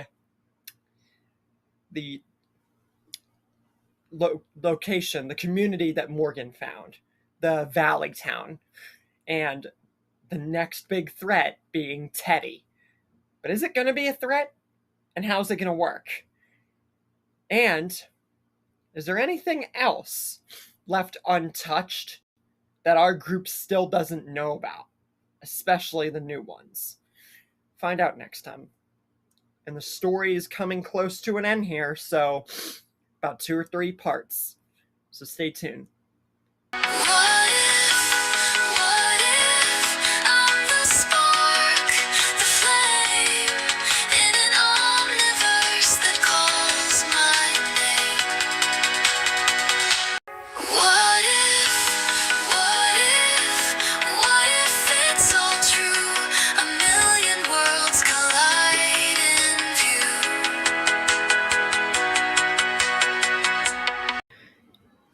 Hey guys, Nick here. Welcome to the Omniverse of Nick and part 21 to the Deadly Reckoning, the Walking Shadows of Salazar and Wick. Before we get started, be sure to smash the like button and subscribe to the Omniverse of Nick main channel, this channel, and all other channels promoting all Omniverse of Nick content. And be sure to check out the Omni Shorts, the Discord, and catch up with any story updates and posts that you have not already. With all that said, let's begin. So we open up with Valley Town, and everybody's there except Morgan, and we have added faces, and Luciana's not there. So then we get to meet Sherry and everyone who wanted revenge on Virginia, and now they're just help for the next threat, which will be Teddy. And Dwight and Sherry reunite, and John and Daniel, they both realize that without Morgan, they got to step up more than ever before because of what they saw Morgan accomplish. They got to show how they've survived this long and that they're in this for the long run. And Teddy and his men soon become the next big threat. And Valleytown continues to grow with added faces and John and Daniel as the main caretakers. Then, one day, two mysterious faces show up at the door.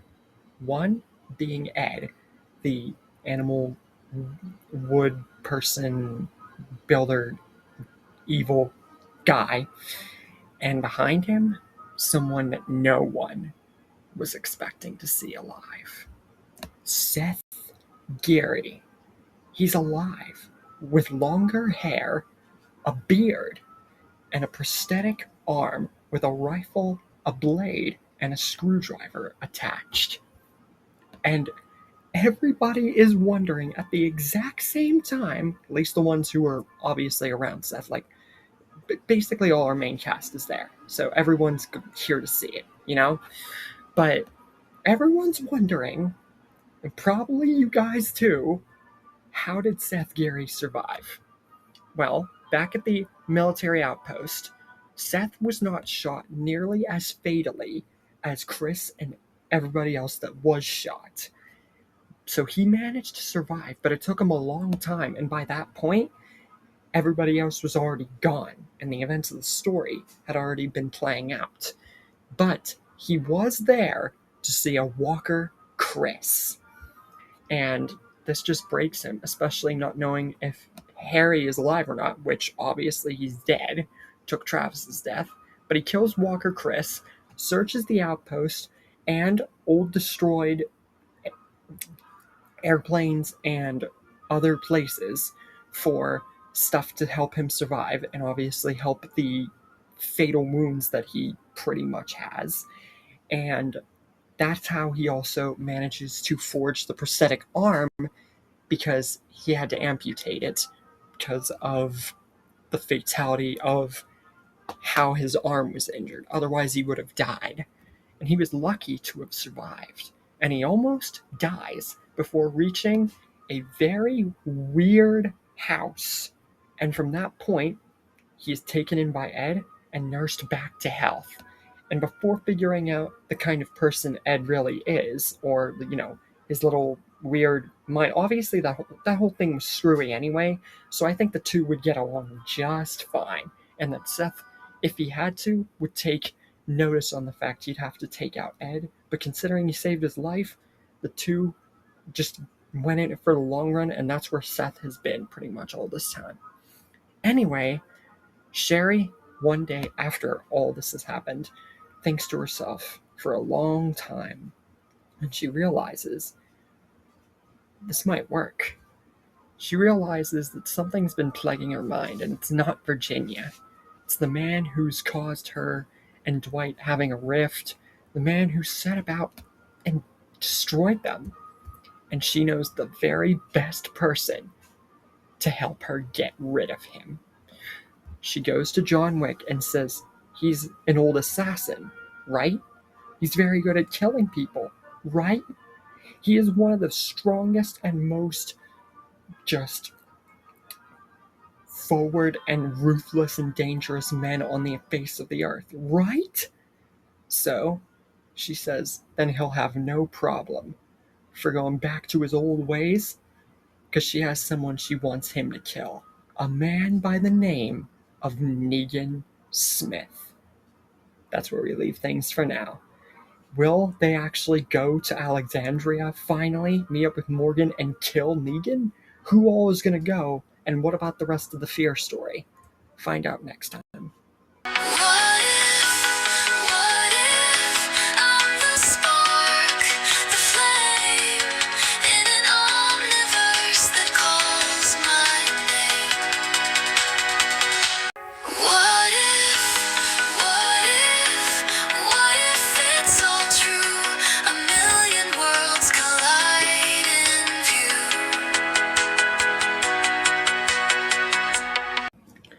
Hey guys, Nick here. Welcome to the Omniverse of Nick. and the finale to the Deadly Reckoning, The Walking Shadows of Salazar and Wick. Before we get started, be sure to smash the like button, subscribe to the Omniverse of Nick main channel, this channel, and all other channels promoting all Omniverse of Nick content, along with checking out the Omniversal Discord and the Omni Shorts, and check out any story updates or posts that you have not already. Hopefully you guys enjoyed this finale because the other episodes have been 3 to 6 minutes, and this one's going to be longer. Hope you guys have enjoyed the story nonetheless, though. Let's get into it. So, Sherry wants John to go back to his old ways of years putting behind him to go and assassinate Negan, essentially.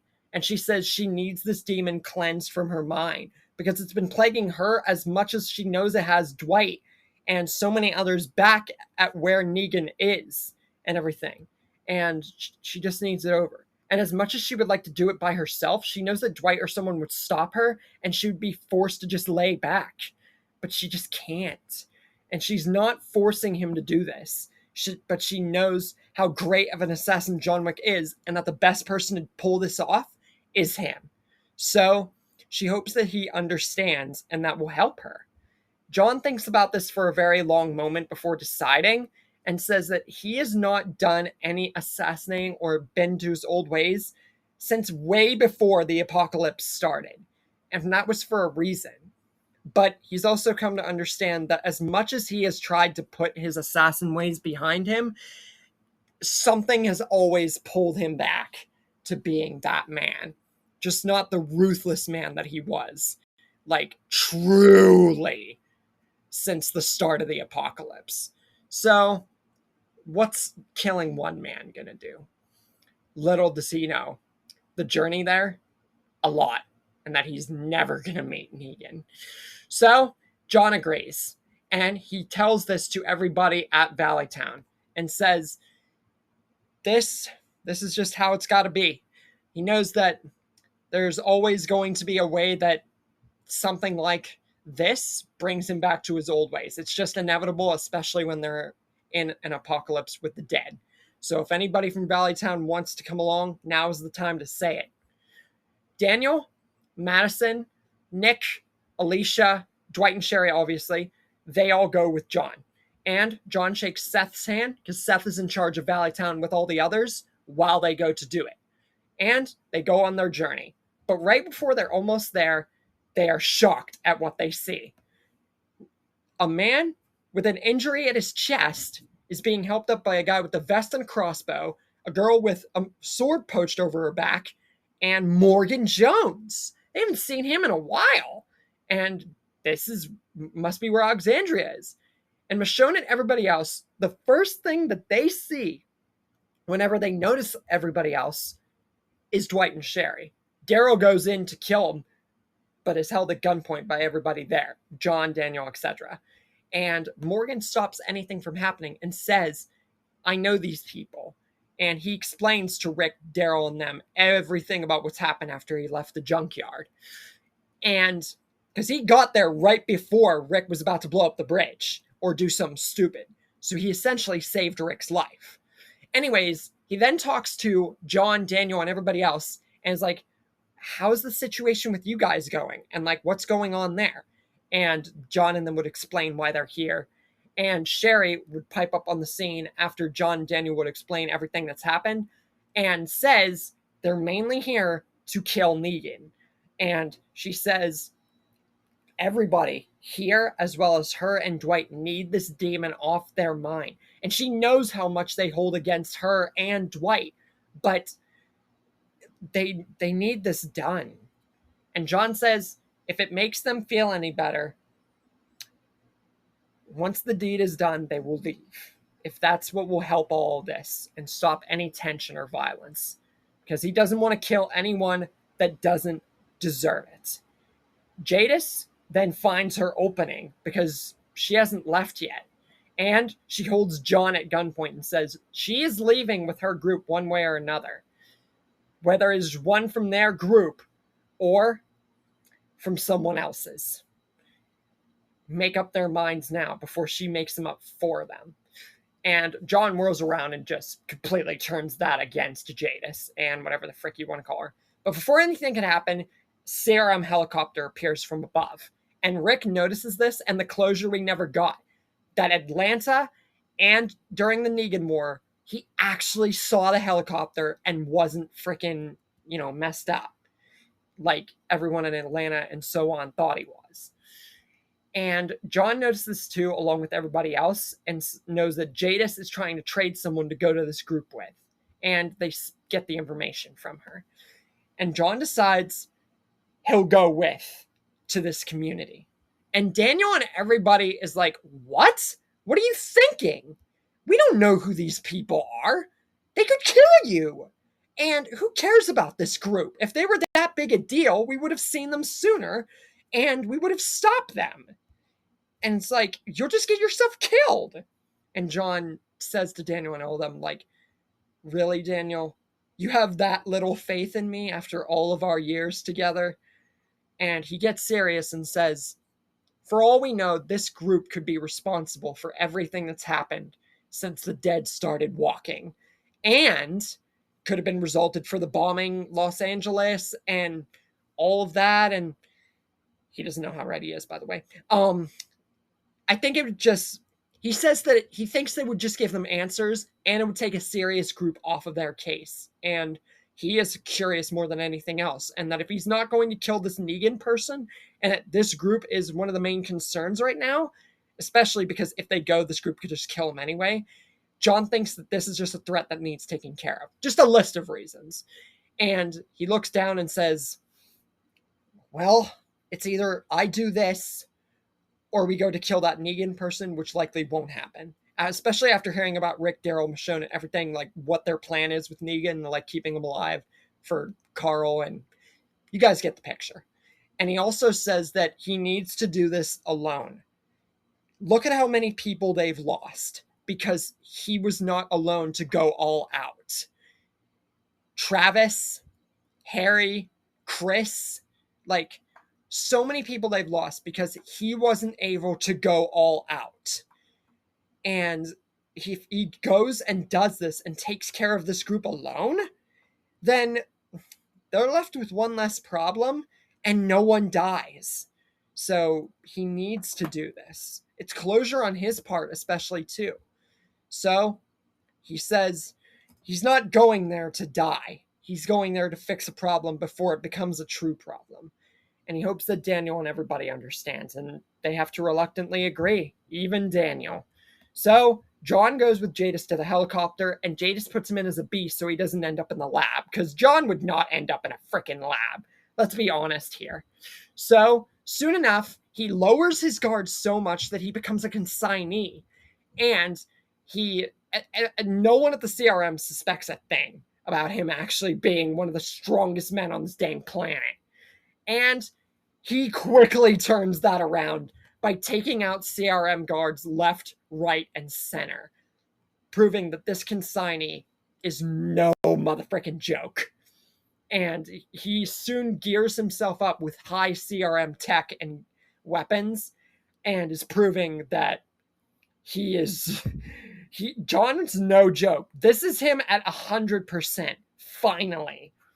And he takes out Thorne, he takes out Jadis, he takes out Okafor, and soon enough, he finds himself with Beale. But he's not the Major General. And John says, are you the boss here? But he is very shocked at who the Major General actually is. Winston makes his appearance after all this time and is the Major General of the CRM. Major General Winston. And Winston says, long time no see, Jonathan. Unfortunately for you, this meeting and reunion will be our last. And he fatally shoots John Wick down. And he says to John, I'm sorry, Jonathan. I know this isn't the way that you wanted to reunite with an old friend. But what can I say? The High Table had to make a trade, or a deal of sorts, with the people who will turn this world on its axis for a new future that this world actually deserves. And unfortunately for you, that future does not involve Jonathan Wick. And he says, too many had to die, especially ones that you and I both know. What can I say? Even the New World has rules. And John, fatally wounded, says, "You're right, Winston, but you forgot one thing. Rules and consequences." And shooting at a highly explosive tanker of the CRM base, he fires, and the entire CRM base is blown to smithereens. And John with it, taking out everybody.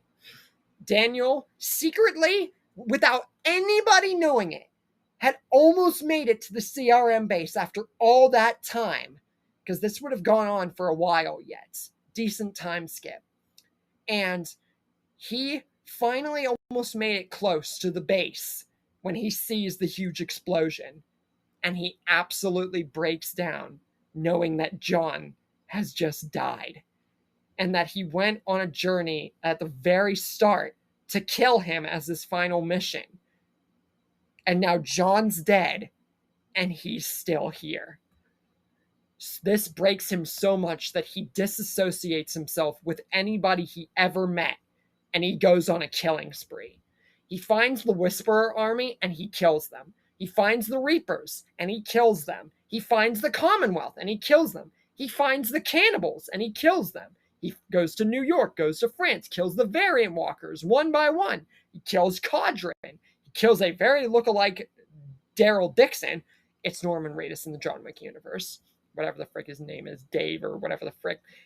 Unfortunately, they would never meet, even though there was a planned meeting of mine in the story, because Daniel kills him.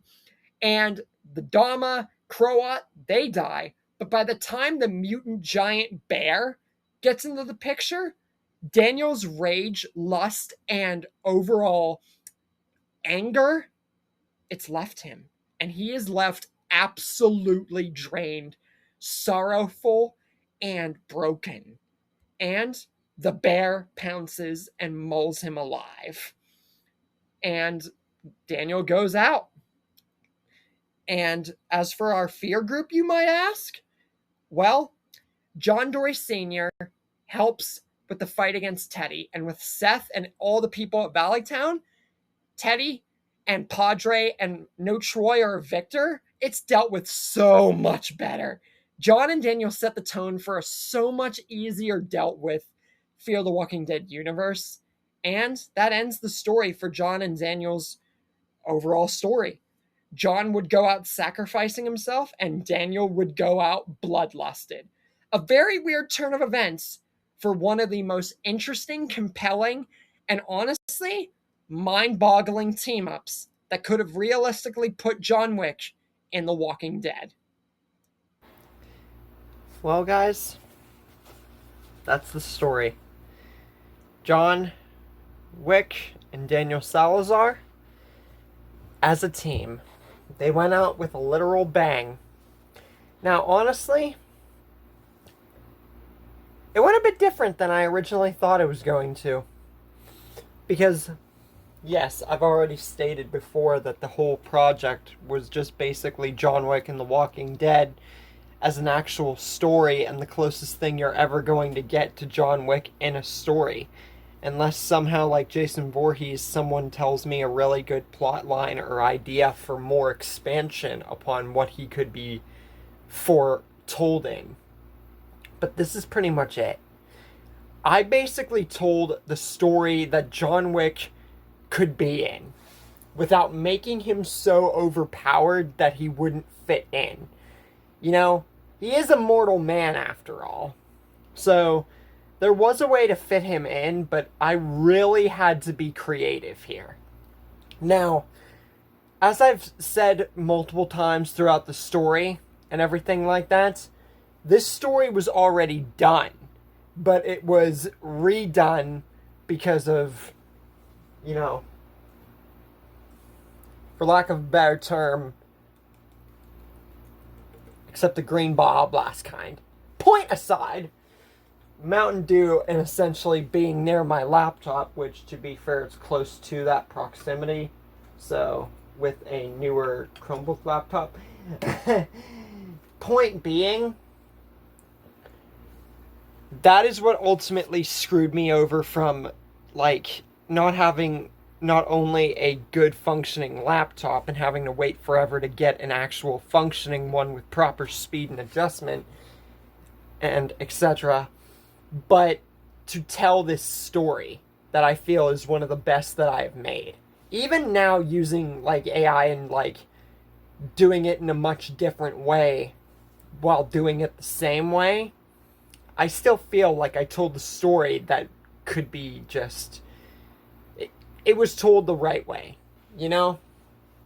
Because let's face it, John Wick in The Walking Dead is like if you put frickin' Shredder in The Walking Dead, you know? And I do have What If Shredder started The Walking Dead, but that's another story. Basically, what I said in John Wick The Walking Dead was that there was no way to conceivably put him in the story like Jason Voorhees without making not only his backstory different, but the plot different.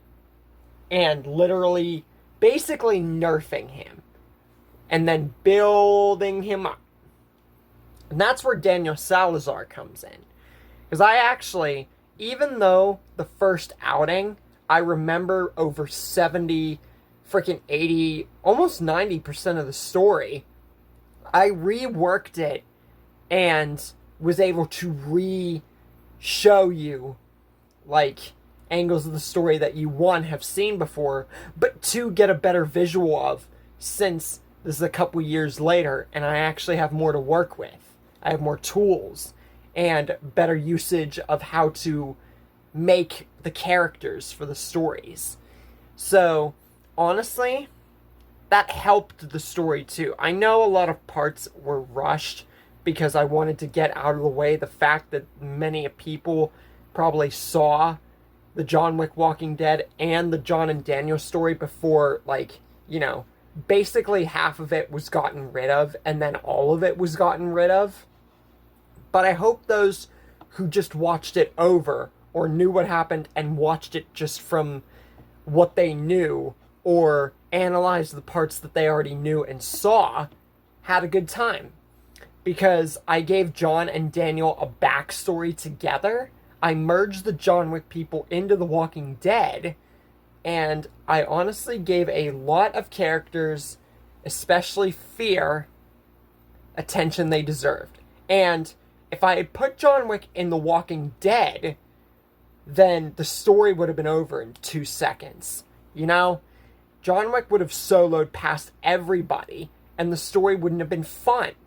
But if I centered him with Daniel Salazar's past, then I'd be able to start over and essentially write him into Fear the Walking Dead's beginning, with Daniel Salazar and his family being the head honchos, which honestly is the only way that I could conceivably think to make him part of the story. Other than that, he would have just been an overpowered person like Jason Voorhees that wouldn't belong. And heck, the Jason Voorhees one was a frickin' hallucination / dream anyway. But it would be a logical situation for Negan and Jason Voorhees. If you didn't watch that story, check it out, you'll know what I'm talking about. Anyways, yeah, I hope that you guys enjoyed this story for what it was worth, especially since I gave Daniel Salazar, and since I put it in Fear the Walking Dead, I was able to give Fear the Walking Dead characters their time to shine. Like Seth, for example, he was one of the characters I feel definitely deserved potential. And even though some of the smaller ones I still didn't give like the hugest amount of potential, I still did what I could to write them in a way that made them work with John Wick basically buffing them. And heck, I did like Marcus and freaking all the other John Wick characters. And in the original story, I actually had John Wick and everybody else, like Sherry tells John Wick to kill Negan and everything, they all go and they stick around with Rick's group and fight all the bad guys and then the CRM's last, and John Wick just sacrifices himself to kill the CRM. But 2+ years later, I realized that would be a very dumb way to end it. And since it's a different way of writing the story, and I did 70% of what I did in the past when I did this story, and 70% or 30% new stuff, I decided to rewrite that in. With Jadis taking John Wick hostage, John Wick basically signing himself up for the consignee, taking everyone down, Winston being the freaking head honcho, and John Wick sacrificing himself that way. Because then it actually makes his character mean something. And since I'm obviously a bit older than whenever I wrote the story, it makes more sense that, like, I definitely wrote the end of that story wrong, and I think I was just really rushing it. And don't get me wrong, I did rush parts of this story, but for number one, I already knew 70% of what I was doing because I already made this story. But I also wanted to write in extra parts and add more complexity and just overall awesome designs for characters. Even if those characters would get offed, you know? It overall made the compelling narrative for John Wick and Daniel Salazar all the more good for me to want to write in. Because I literally made them go out with a bang. John Wick sacrificing himself after Winston and the CRM, and Daniel going on a Morgan rampage, killing the Whisperers, Reapers, Commonwealth, and the Ferals, and whatever else would be in his way, not our main group. And then, eventually, he would have his strongest fight after being so worn out and so grief-stricken after everything he's lost that he would lose to the mutated bear of New York City. And it would be his final fight. But he, ironically, in his mad rampage, along with John Wick's sacrifice, saved the freaking world. I know I did not include Spain, but number one, we have not seen it in the Dixon Season 4 spinoff. Number two, it really would not matter, you know? So, overall, I think that the story went exactly how we really would work it in with John Wick and Daniel Salazar. And I overall just wanted to make a narrative for John Wick that felt right for his character in this universe, and give everyone else, especially in Fear, if I was writing it in Fear, attention that they deserved, especially Daniel Salazar. And with all that said, I really hope that you guys enjoyed this story. If you checked this out before, or saw the John Wick and Walking Dead, and you're just watching it all from the start, I really hope you had a good time. If you watched the John Wick Walking Dead and then this story in the past, or if you watched it all and you know what mostly was going to happen, or overall just had a great time watching this story, thank you. And the Cybermen story, redone also, so that's another redone story, is next. And I have definitely a much different way of adaptating that because of how much I laid into fan-made stuff. Or, like, just overall random BS. Hopefully you guys will enjoy that story coming up and the next Thunder episode just as much as you enjoyed this story. Make sure to check out all the Omniverse of Nick channels promoting all Omniverse of Nick content. Smash the like and subscribe button, and catch up with anything and everything you may have missed. With all that said, see you guys later.